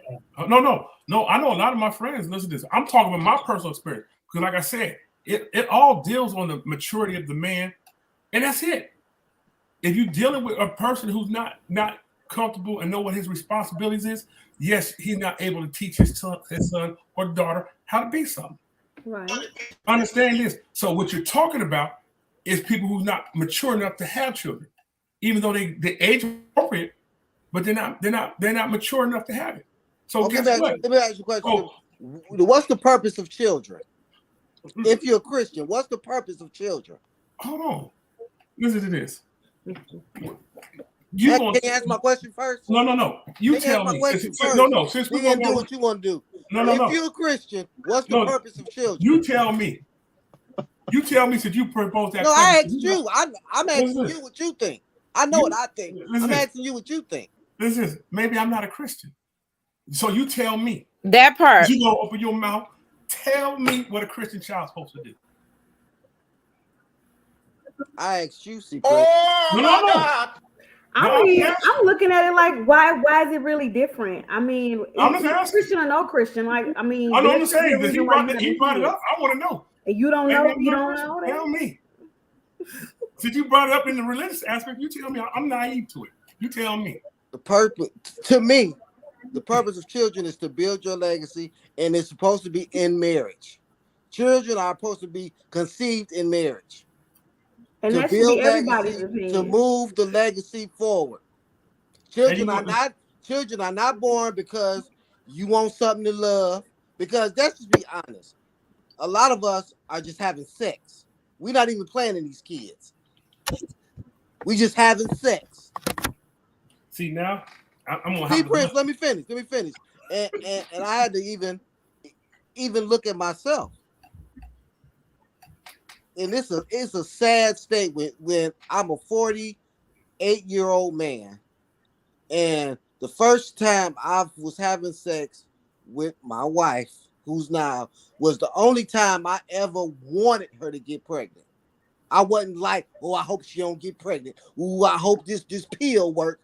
Ooh, I hope this patch works. Ooh, I already got 2 kids. I hope she don't get pregnant. The first time, and I had to wait till I was 48 to experience that. Where I was actually hoping and wishing my wife got pregnant so I can have a legacy, so we can raise a child together in one home under one leadership.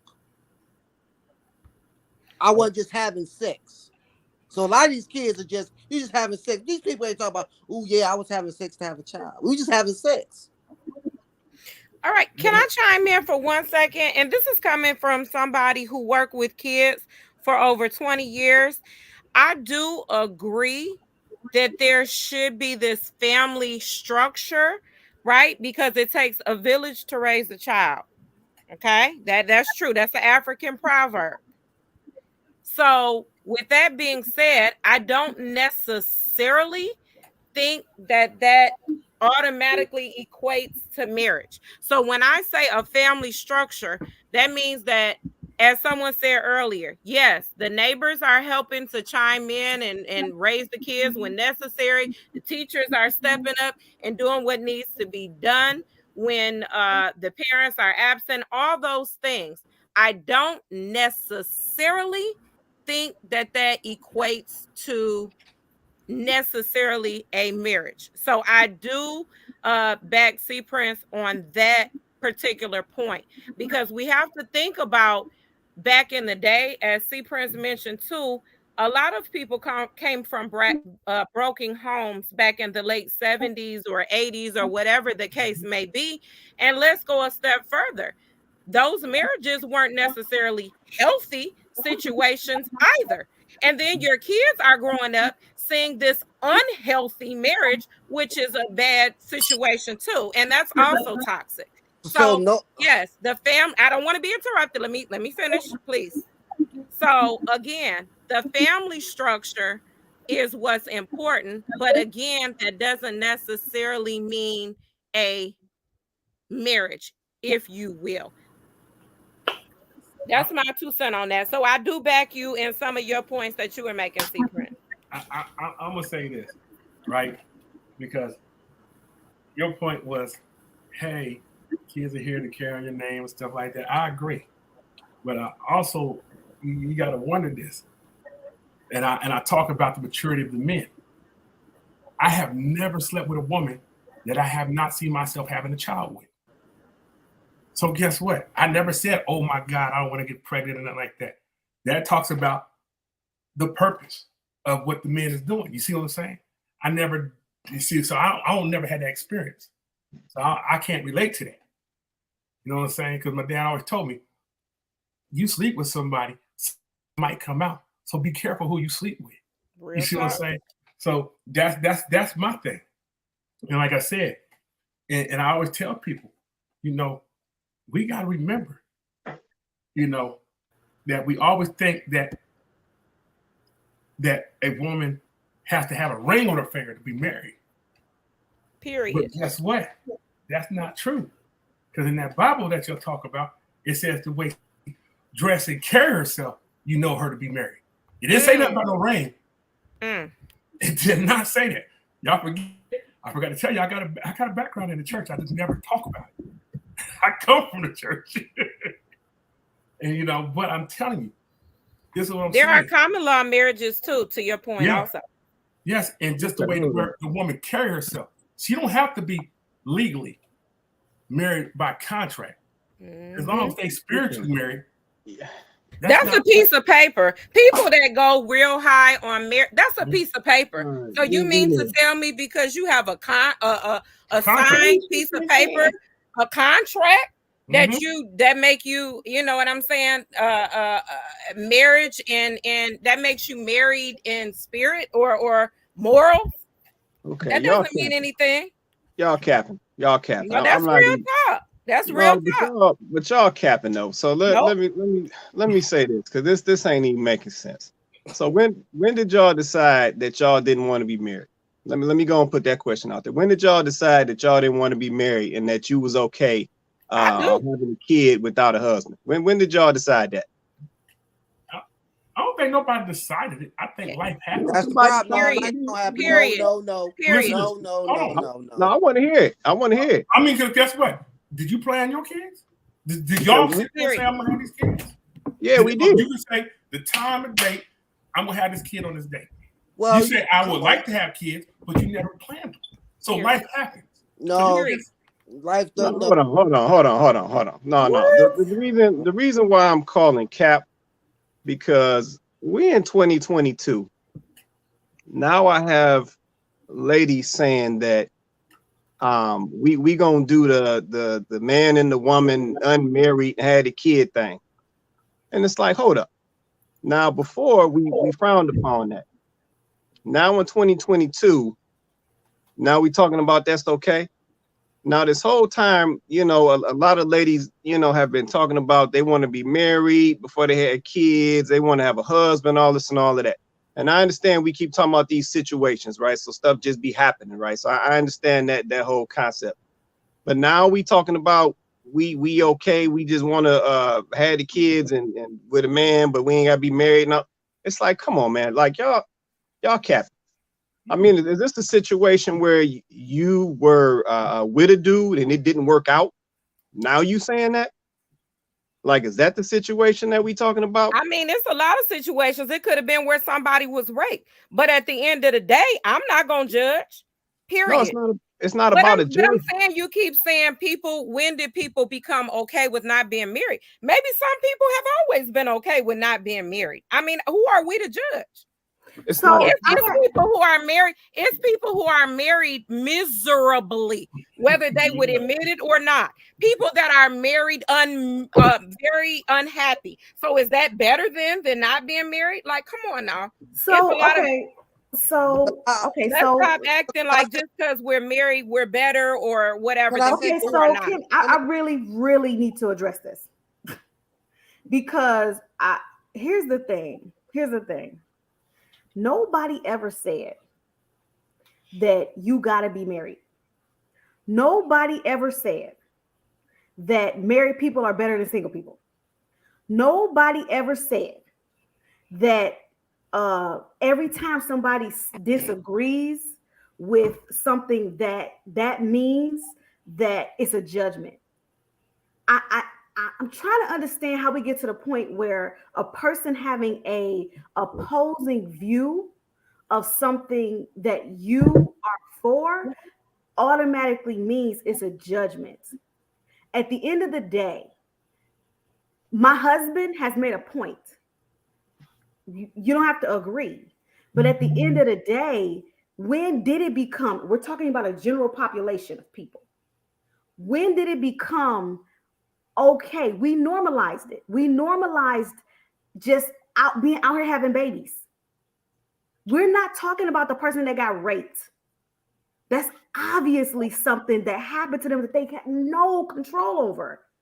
Like, why Absolutely. we're not talking about that. We're not talking about these exceptions. We're not talking about that. We're not talking about the woman who married the guy and they thought they were going to be together forever and it didn't work out. We're not talking about them, because we know that unfortunately those situations absolutely do happen. But it's a whole lot different being an ex-wife than being a baby mama. It's different. And no, that's not a judgment. I'm simply saying it is different because it is different. Even the titles is different. It's different.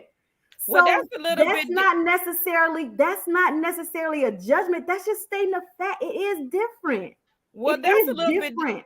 that's And a at little the bit end of the day, we know that there are marriages where people are happy in their marriages. And I'm sure there are some marriages where people are unhappy in their marriage. Nobody is telling anybody to get married and be unhappy. Nobody is trying to promote that.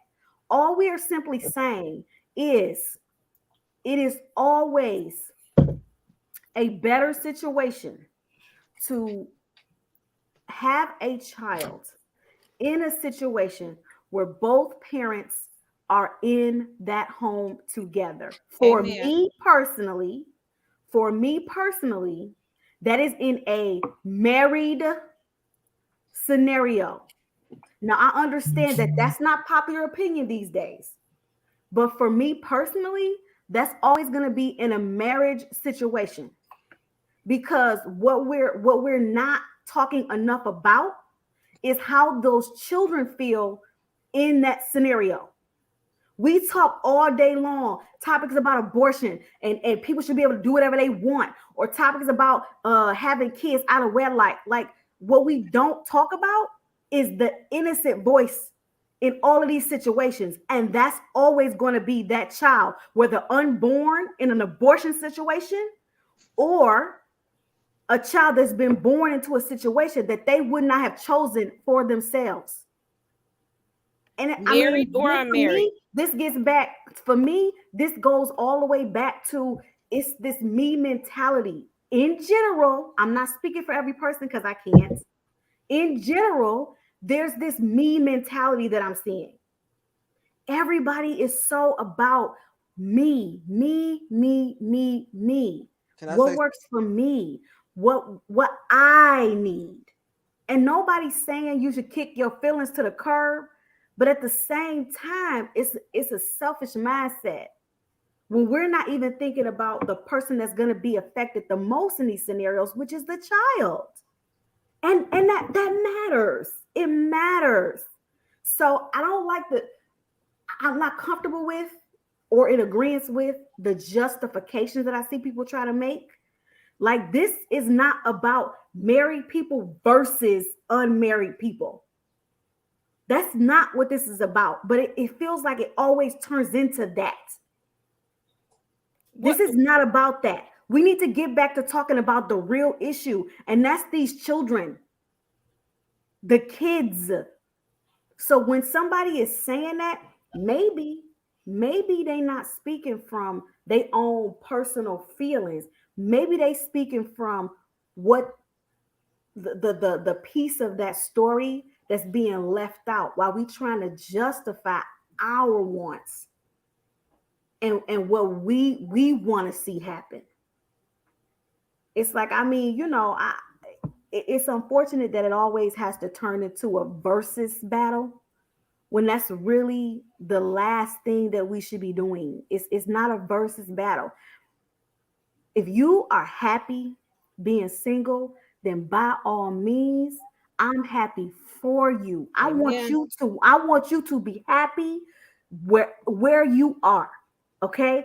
I'm not telling no single person that they need to run themselves out and get married. I am not telling you that. I'm only speaking to the women who are single right now, but they want to be married. Then that's when I'm talking to you and saying this, that, and the third. But if you are happy where you are, baby, I'm happy for you. So it's not about married versus single. And I feel like I wish we get out that mindset. A married person is not talking to a single person because there's something wrong with you. That's not Go to Mickey the next. case. Go to Mickey next. Go ahead, Mickey. Thank you. I jumped into the conversation quite late, so forgive me if I'm redundant or not really understanding the point. But to your question, where did it switch? Where did people become okay with not being married? And I'm speaking from a single perspective in that it switched because I believe more women started to have more rights. And to Vince's point, it is if I'm building my career, building a business, and doing all these things for myself as an individual, I personally want someone to pass that down to. And I can't genuinely say in my heart that I want a man attached to it. I'm trying to be rude, but there are lots of people in the world who, because of circumstances where they've been raped or abused, want the love or need of a child, but because of the trauma, can't necessarily have the opposite sex attached to it. Tyler Perry, for one, major example, right? He had a kid specifically to pass down a legacy for no other purpose, not to be married, not to have a family. It's just, I need to be able to pass someone my wealth down to. So when you're talking about where did it switch when people started to have more access to things and understanding that you don't necessarily, not that it's, the family structure shouldn't be intact when you think about a child, but am I okay with sacrificing having the family unit for the sake of still carrying my legacy on? In some instances, the answer is still yes. And also, to your point about back in the day, I lived on a block where everybody looked out for everybody. We don't have that today, most of the time. So when I think about a kid as a single person in marriage, to Vince's point, why am I getting married if it's not for the purpose of creating a legacy for my child? Because I'm not going to have that village that I once had when I grew up. There was always a neighbor's house that I could go to. There was always people on the block. I could go around the corner, and my safety wasn't a concern back then. But for what it takes today to still have that sense of community, it's almost non-existent unless you actively work towards that. So some people will genuinely say, like, I don't care about that community. It's just me and my husband, and that's it. But it actually takes more than that. So I'm not even thinking about it from two people perspective being selfish. I'm, like Chloe said, beyond that, is this child truly getting what they need, even if it is a two-parent household? Because that's true too. Danelle, I know for a fact, knew all the kids on her block. I didn't, because I moved 18 times. And even now today with the pandemic, with the way things are, am I going to say the kids that are on my block today are still going to be the kids that are there tomorrow? I don't know. Are the parents going to be there? Are we at the PTA meetings together? I don't that know part. all the moms at school. So even if my husband and me, I don't even think that's enough.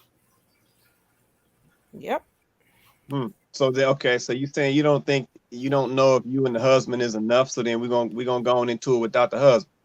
Is that what you're saying? Yes, that is what I'm saying. Because we know we're stronger in numbers. What I'm saying is, I talked to my friend today who is currently married, and I genuinely asked him a question, like, because I was running around. I had my dog. I had to go pay this bill. I had to do that. I was like, dang, it would be real nice to have a spouse to take some of the stress away. And then it dawned on me, like, wait a minute. They're not there to relieve my stresses because I'm pretty sure they got their own too. So what really am I going into a marriage for? Is it for the purpose of a child? I'm sorry. You should be able to rely on your spouse to help you in certain situations. Situations, but I'm telling you, from his perspective, he was like, I got another person with additional stresses that they brought, and I can't even take care of myself because I'm dealing with them too. And that's their marriage. but it's a lot of people's marriage. Yes. But that's Yes. their marriage. So you see what I'm Just because saying? they don't So talk here we about it go. This doesn't mean is it going doesn't back to what exist. but this is going back to what I said earlier, right? We look at just the people around us, right? And we Who else go, can you look at? this is, but I'm just saying, just because you have that around you, don't make that the norm, right? So I can't look, I can't look at see Prince and Vince and go, well, the two dudes that I know, them the two dudes that I know, and they said this, so this has to be the case because of these two dudes that I know, right? But there's a lot of people around me the like point that. that I'm So where making. do I go for positive reinforcement? Because I talk to y'all and ain't nobody here that's married telling me about nothing positive either. So where should I go for the positive reinforcement? Did you ask a positive question? What question did you ask? What question have you ever asked me and just be honest, since you made it personal?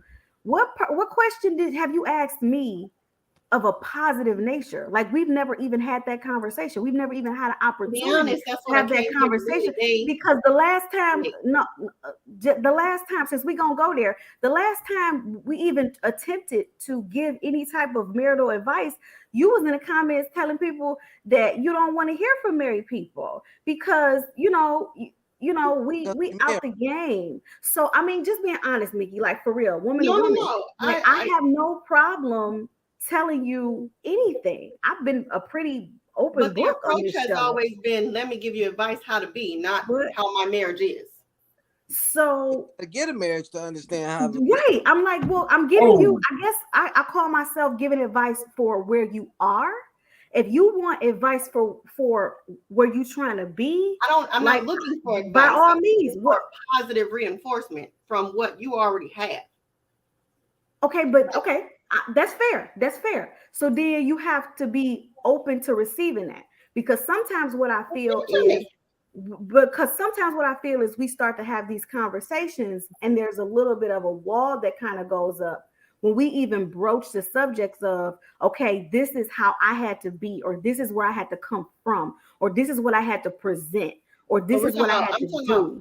Like when we have those conversations, I feel like sometimes there's a little bit of a this that happens, right? And it's not just you. I mean, I feel like that's just a general consensus. Like there's a little bit of this that Rodney, happens. let's hear about your good respect. Yeah, big respect, Rodney. I think this is at the end of the day, this is my point. And one of the commenters brought this up. I think her name was Janice. Pardon me if I'm not saying that correctly. She said that there is no norm for marriage. So I think that's where some of the gray area comes from because it was commented, and the reason the conversation even got started was because the question was asked. Since when did it become okay not to be married? Well, the fact of the matter is some people have always been okay with not being married. So that's how the conversation even came up.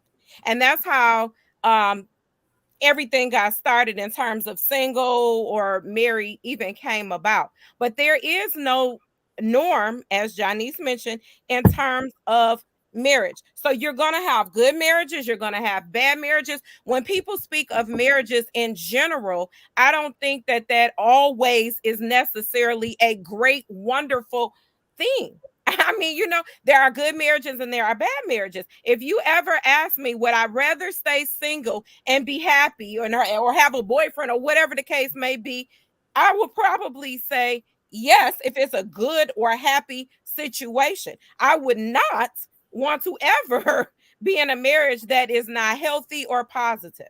But why does so at the end of the day, default though? What is that? Why does that always have to be the default position? Right. I'm a bad marriage or be happy. I don't. Right. Like no.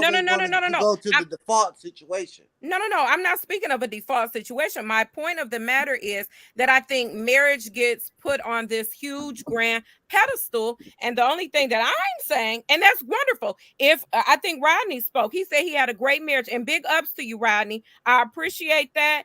That's an awesome thing. I advocate for happily married people. That's not always the case. So I'm just saying every time. Okay, wait. Please don't interrupt. Don't do that, please. Thank you. So the point of the matter is when people speak of marriage, oftentimes is a situation like it's an end all be all great, wonderful situation. I'm simply saying that all marriages aren't happy and wonderful. So if you're in one, that's great and that's wonderful, but that's not always the end all be all.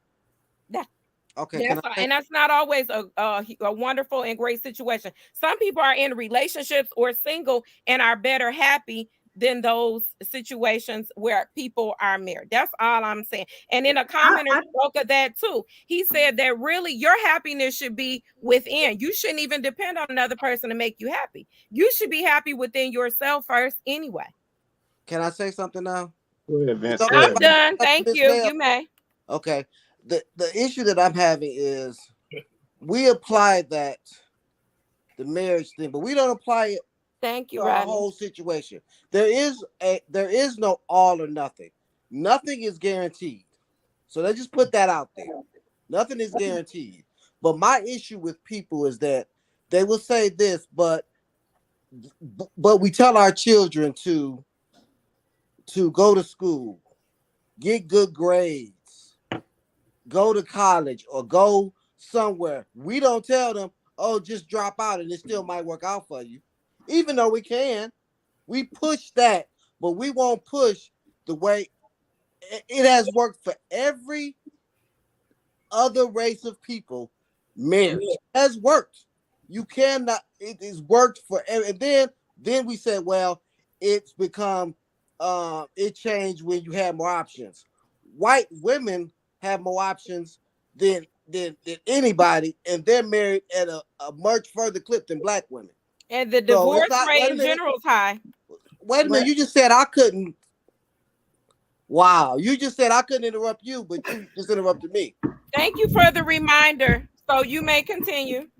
And I think that this is there's a low level of respect for the black man. There's a low level of respect. There's no right we are living, and this is a personal thing for me. We are living in the third generation, wait a minute, of no black men in the household. My father died when I was 1. My grandfather's passed. My mother wasn't married. So there's a low level of respect for the black man. And until we get that, and that's why there needs to be marriage when we're talking about children. Now, I should have made that caveat in the beginning. When we're talking about having children, yes, I do think marriage should be a requirement because it takes a sperm and an egg to make the child. It needs to be a sperm and an egg to raise the child. And the best way of that is 2 people married in the household. That's why we say the best way to be successful is go to school, get some type of education. You will make more money. That's a fact. That's a fact that people who have a secondary education will make more than a high school graduate. That is a fact. So we need to apply that to our relationships. And yeah, somebody can drop out of school in 9th grade and still be a millionaire. Yeah, you got Zuckerberg and whoever else. But the majority of people, that is a fact for. You need a secondary education to be successful. So I think, yes, you need marriage when you're having children to be successful. You don't see no other race of people saying it's okay, even if you got money. And if that's the case, then you should see the DuPonts and the Fords and they don't have no baby daddy. They get married because they understand the value of marriage, the value of this family coming together with this family. You got grandparents, you got uncles, you got aunties, you got kids not even that don't even know their grandparents. You got a whole and this is a more norm than this so-called co-parenting thing. Because if you couldn't stay together, it's gonna be real hard to co-parent. I mean, let's just keep it real. If you can't have a relationship, how you gonna raise a child? Yeah. So you have and that's the problem with the village, is that you have whole sides of families that you don't even know. I almost dated. This is so personal to me. I almost dated my cousin's cousin. because she wasn't married to her father. That she ain't know none of them, didn't know them. I found out at a funeral that I was dating somebody who was my cousin by marriage. See, so how can we have a community when we don't even know whole sides of families? I'm living it right now with my 2 stepsons. Don't know they father's people at all. And that's a sad, that's the community. And so I even say, even for myself, I was a teenage father. I had my first child when I was 17. I married my high school sweetheart at 22. We got divorced at 24. And yes, personally, I turned out very well. But I tell my son every day, don't do it like I do it, because you might not be as lucky as I am. Do it the right way. See, Prince, do it the right way. Let me say this real quick. Then we're gonna go to see Prince. And it's just a yes or no question. I'm gonna pose this to Mickey and D-Nail. This is a yes or no. I'm gonna start with Mickey first. Mickey, do you want to be married? Did I lose her? She might be froze. Let me go over to D-Nail. D-Nail, do you want to be married? Yep, it's in the works. Okay. Simple as that. I just want to know. Go ahead, C Prince. Let's see. We're gonna get ready to wrap after this, man. Go ahead, C Prince. Okay. You know, I'm gonna touch on this thing because y'all want to bring the children into this thing about being single or married. The children, right? Let me say this. When children are involved, regardless if you're married or single, it always depends on the people you're around, period, to raise that child. Yep. It is a group effort. I raised a lot of kids that were not mine. Their kids call me grandfather and everything to this day. I raised a lot of them. I'm talking about when I was like 21, 22. Understand this. It's about the mental capacity of a man to be able to raise children that is not his and show them how to be young men and young women. Because guess what? Me being married or single had nothing to do with it. Yep. It is about my capacity as a man to teach the next generation. So guess what? All these titles, when it comes to raising children, need to stop. Because guess what? The only ones are affected by children by bad parenting from single and married people. Period. It doesn't. If you teach a child to be great, they will be great. If you teach a child to fail, they're gonna fail. Understand this. It's not the child's fault, it's the parents' fault. Married or single. Hands down. You know what I'm saying? Because it's not, you can say statistically show this and that. Guess what? A lot of these people who are mass murderers come from dual parent houses. So guess what? Wait. Hold on, no, I'm saying. If you listen, no, hold on. I'm not listening. Look. We doing that thing again. See, we can't say. Hold on. Listen, I'm not doing the thing. It just, listen to this. If you look at the statistics, you can pull them up right now. That's what I'm saying. I'm not just doing the thing. I'm not going to sit there and just throw it. But I'm telling you like this. Thank you. That's not a fact. Please, listen, can we get this? Can we just not do that? Okay. So okay. Come on now. Y'all say. Let's not do that. I'm gonna pull it up for y'all pretty soon, but we're gonna go past that. Okay. What I'm saying to y'all is this. We talk about raising the children. Because guess what? A lot of these children that are messed up are coming from married houses. That's Listen to this. Because like this, I tell you like this.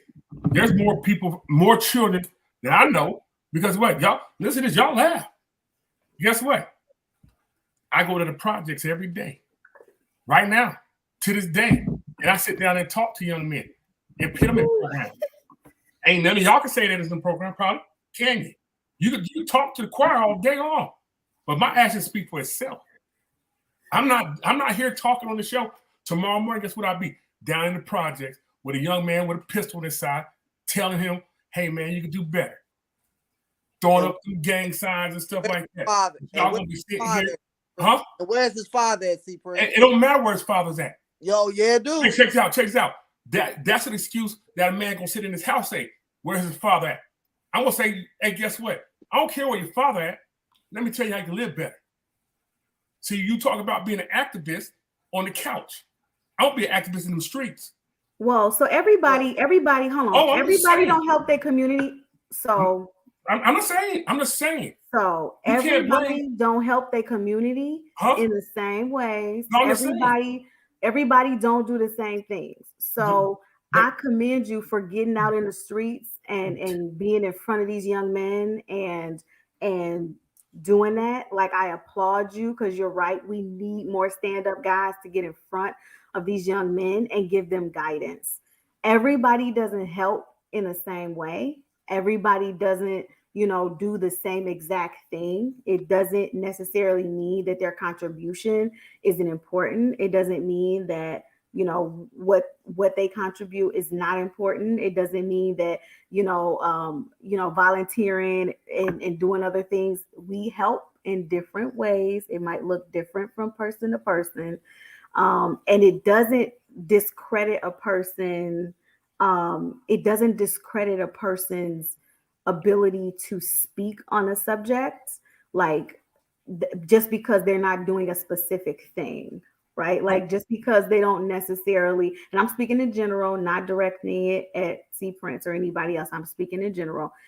A person can still have an opinion and have a value add to a conversation. It doesn't necessarily disqualify them because they aren't doing a specific thing a specific way, right? So like this, I feel like there's been a lot of shots fired, and my thing is that no, I'm not shocked. I want to make sure, and I'm not necessarily saying from you, C Prince, but I want to make sure that like there is collective respect on the panel. Like we all should probably give each and every one of us a chance to speak. We should all probably, and it's hard, it is. We should all probably mute and allow people to speak. Like we probably shouldn't call somebody else out for interrupting if we have been interrupted. I think we should be respectful, right? Because even us being on this show is an example that is being provided for someone who's seeing the show. So we can probably, keep that in mind as well when we're having these conversations, because this is about moving us all forward, right?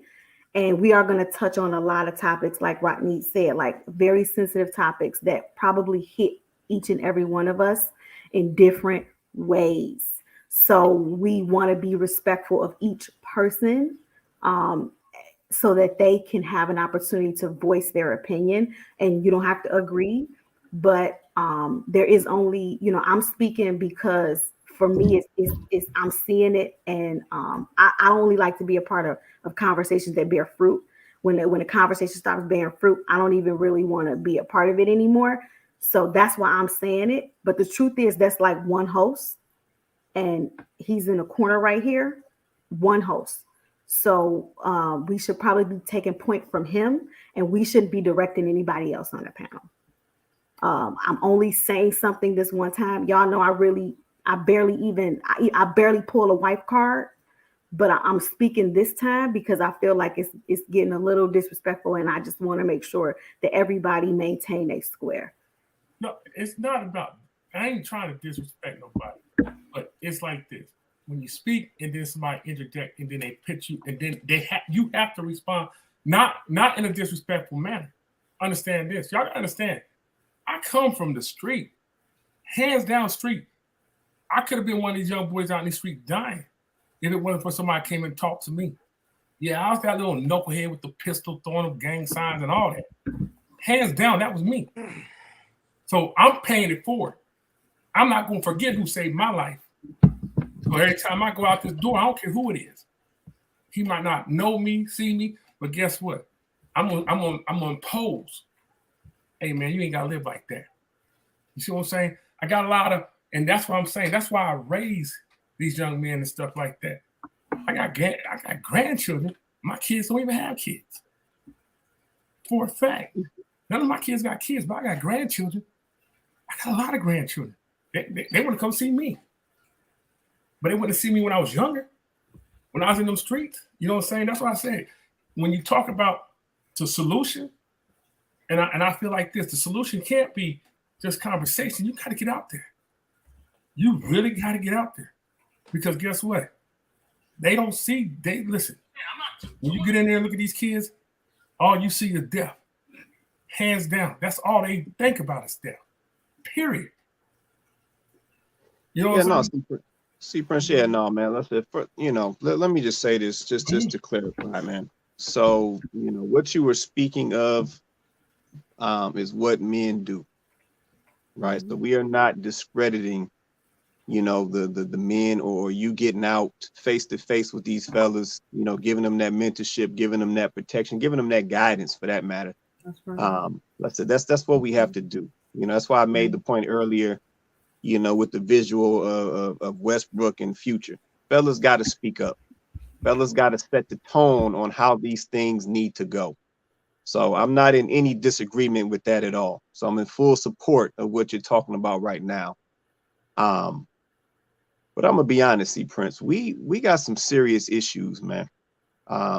We got some serious issues. Like I said, I'm glad. I know this was an open topic night, but this night or this show went somewhere on multiple levels. I won't even recap that part, but on multiple levels. And it just revealed a lot of things that we are dealing with and going to deal with. And I don't know, we got to get the reins around this stuff like real quick. Yep, some of the things that were revealed in this conversation tonight, it's just not good. I can only say it one way. It's just not good. And some of the things that we have absorbed and have now gotten comfortable with, and will now be passing down to our future generations. Yeah, we got a lot of stuff we got to get in order.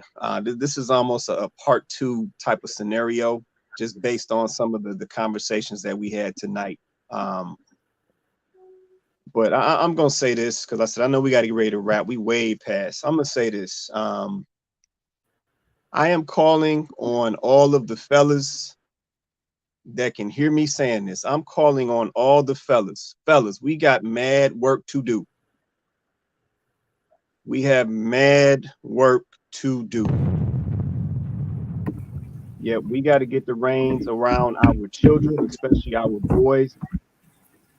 We got to get the reins around our daughters. Yeah, we got a lot of stuff that is going on in our community that is just all off kilter. And we got to get the reins around this stuff. So I'm calling on the men. Yet the men have to get out and fix this stuff. Yep, real talk. That's all I can say. I'm gonna say my closing now. Fellas, you are needed. You are needed in the community. You are needed in these households. Yep, these kids need you. The women need you. Like ASAP. So I'm calling on all the fellas that can hear my voice. Get on it. We got work to do. And I'm gonna leave that as my closing right now. I'm gonna take closing statements. I said we got to get ready to get out of here. It's almost 11 out here. I'm gonna start with the ladies first and work around. Actually, I'm gonna start with Mickey first. Mickey, you got anything you want to say in closing before we get out here? I do actually. Back to Chloe and Vince's point. The question is, where are we going towards? And she says we're always here to help each other and build. Coming from a single person who doesn't have kids, Chloe, to answer your question, we don't know if I'm going to be able to have a child in the future, even if that's smart.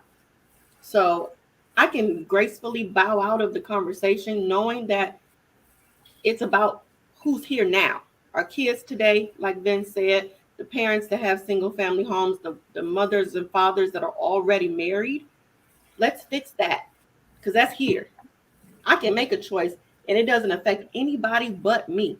If I stay single, guess what? That's one less child that has to deal with the things that kids are dealing with today. And I'm okay with that, right? I can take my same energy and passion that I give to you guys and actually put that in children that are here right now struggling. So put me out of the conversation. I bow out because it's not that serious to me. I don't need to have a legacy. My legacy can be helping those that are already here. I got a goddaughter. I got nieces. I got nephews that I can support and their families and their parents that probably need it more now than ever. So that's my 2 cents. I don't have to contribute to the future. I can contribute to today. And that's what I'm gonna do until I decide for me if I want to bring a child in this world and make a positive impact. Because nobody is being affected right now but me.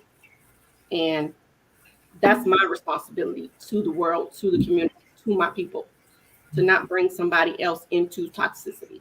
If I'm not ready for it, if I don't understand marriage, if I don't understand what it means to sacrifice, then we just don't do it, period.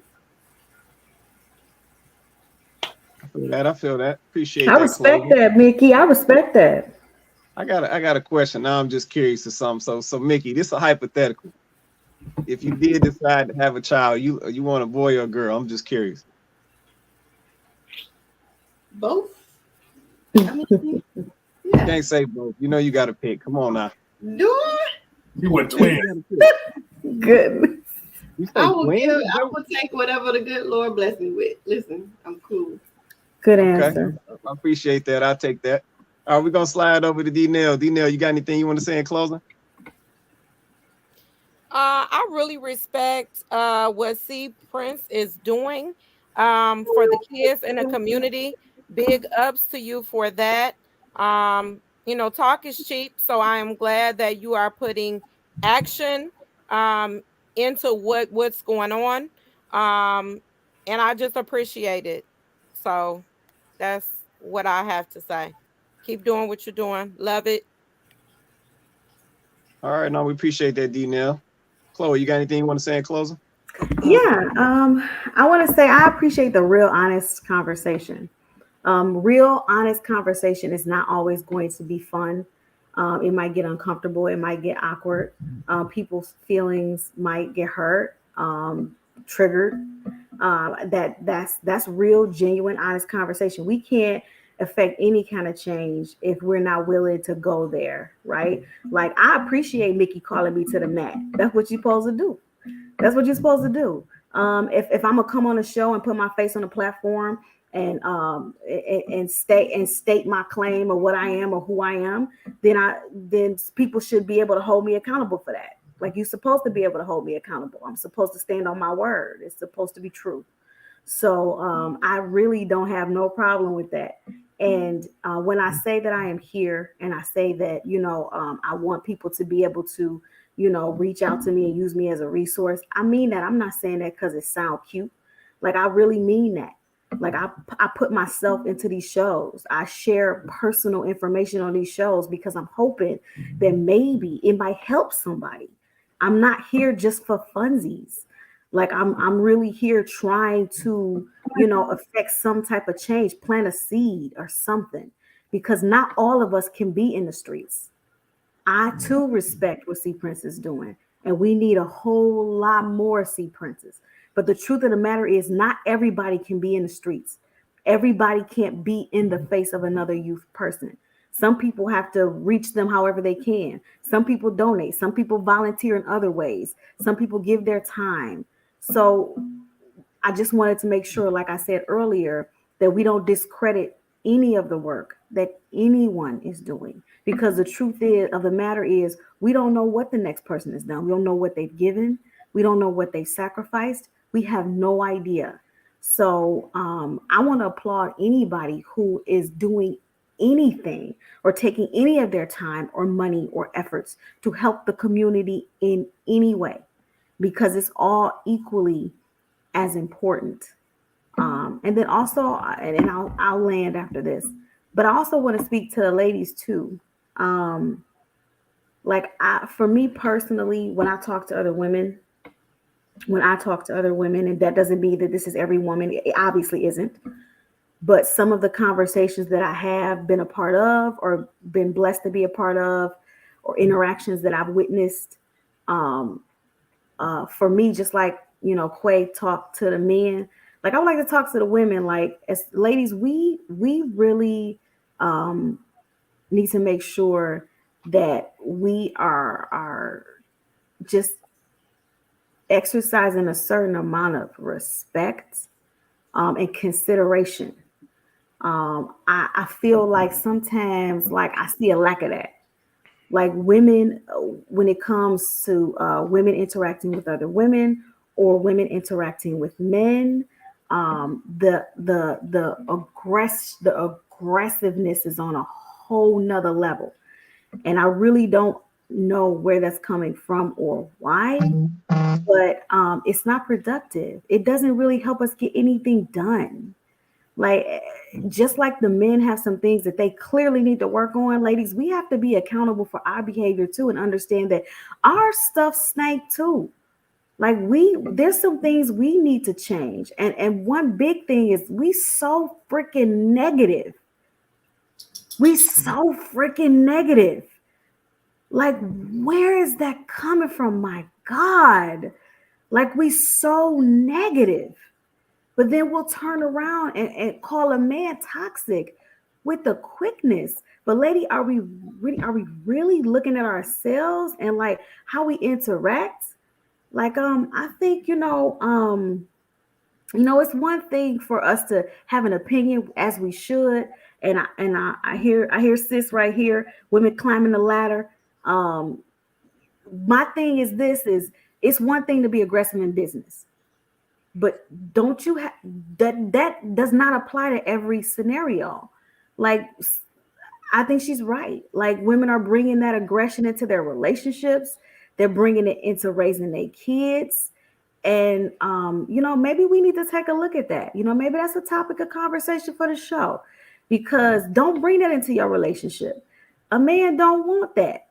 And to be honest, as a fellow female that's having a conversation with you, like, sis, I'm a sis. I want to talk to you like a sis, and I want you to talk to me like a sis. I'm not your enemy. I don't got nothing against you, and I feel like there's a lot of this happening, and I think we need to really examine where that's coming from and what's going on in here that's making us lead with that. I appreciate that. Appreciate that close out. All right, we're gonna go over to Vince. Vince, you got anything you want to say in closing, brother? I just want to say in closing that we always talk about the women to know their worth. Men need to know their worth too. Men need to know they're worthy of respect. They're worthy of love. And I feel like this has been going on for too long. We going, just like I'm saying, we going into the second, third generations of we don't understand. We don't know each other, because most of us have come from mama and daddy somewhere else.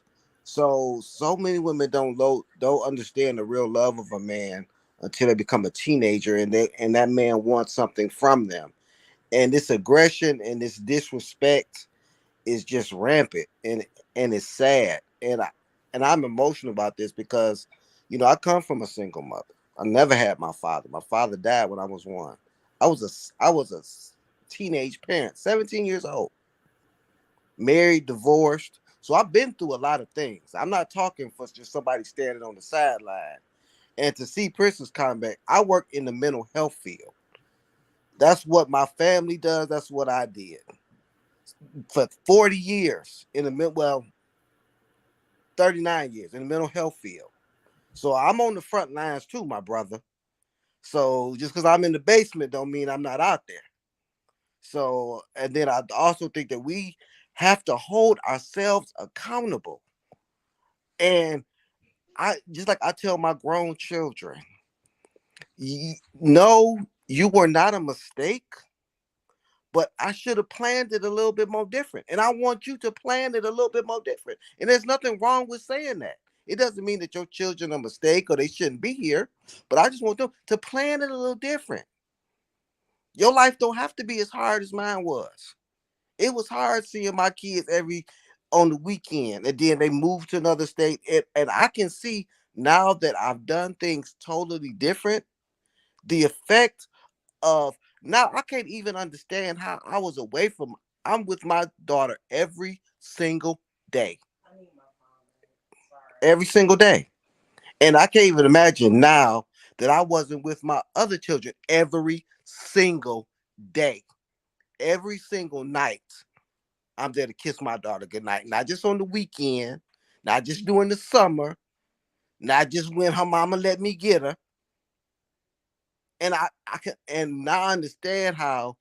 And my daughter is 30-something years old, and she feels a certain way about a 19-month-old. And you would think my daughter grown, whatever, but she feels a certain way because she comes and sees daddy's different with this one than he was with me.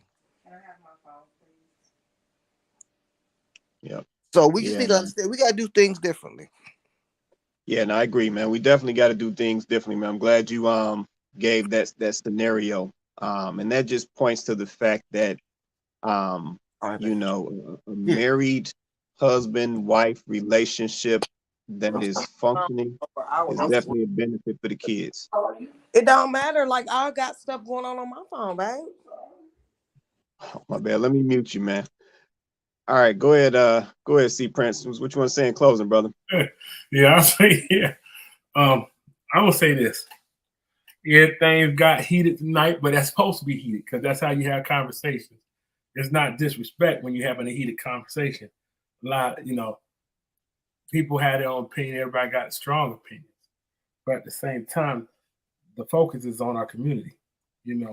Some say that this way is right and that way is right. But guess what? They've been saying it for years, and it's still wrong. A lot of people, like they always say, you keep marching, singing, knocking on doors and stuff like that, but until you actually put action to words and stuff, we're gonna keep on spinning the same wheel over and over again. The next 100 years, we're gonna be having a candid conversation about the same things we talked about today, because nobody really wants to fix it. They just want to have a point to talk about it. You know what I'm saying? Like I said, I go to the streets not because I like living in the streets, because I don't live in the streets no more. My Kim's also, when I drive up there in my nice cars and stuff like that, they look at me like a stranger. And I don't care what hood I'm in, I feel comfortable in that environment because that's where I grew up at. You see what I'm saying? Learning how to live out of that environment was very uncomfortable. It's very uncomfortable. A lot of people don't understand. I brought my boy to my house one day, and I'll never forget this. I brought him to my house. We're sitting in the garage, we're drinking our beer. It's quiet. My dude got up, pulled his gun out on me, and he said, "What's going on?" I said, "I thought I was tripping too." I said, "But to sit down here and listen to this, it's quiet." He sat down there, listened. Next thing I know, a couple of months, he moved out the hood because he couldn't believe people live like that. You see what I'm saying? You got to show this generation they can live differently. And that's how we start changing. Right. No, I appreciate it, man. I appreciate that close, man. Like I said, man, this was an awesome show. Like I said, I'm glad this show went where it went. Like I said, these are the types of conversations that you got to have, right? These are the conversations that a lot of folks run away from. And we don't run away from them conversations on this show. These are the ones we want to have, right? Because at the end of the day, you got to go through these conversations to get to the better on the other side. Yeah, and that's what we're trying to do. We're trying to change our trajectory as a people, trying to get us there, trying to move us forward. And like I said, ultimately trying to get our minds right. Yeah, you know, my people are very impressionable. Yeah, you know, folks can just feed us whatever and we just grab it up. And the stuff is everywhere. But that's not always the best move to make.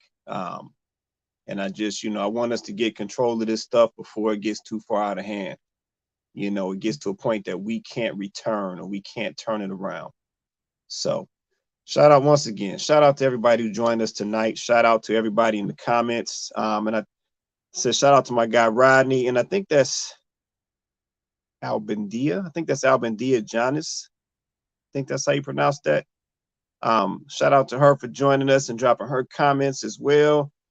Shout out to my guy KP, Kevin Palmer, dropping his comments. Shout out to Kamiki. Shout out to D Nail. Shout out to Vince. Shout out to C Prince, Chloe as well. I said this is Candid Combos. We do this show every Wednesday night, 8:30 Eastern Standard Time, every Wednesday night.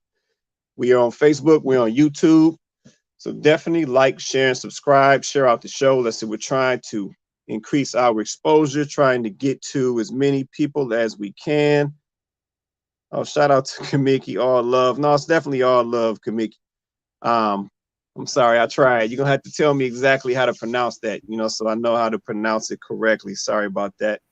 Well, I said once again, every Wednesday night, 8:30 Eastern Standard Time. So with that being said, everybody have an awesome night, and we will catch you guys next Wednesday.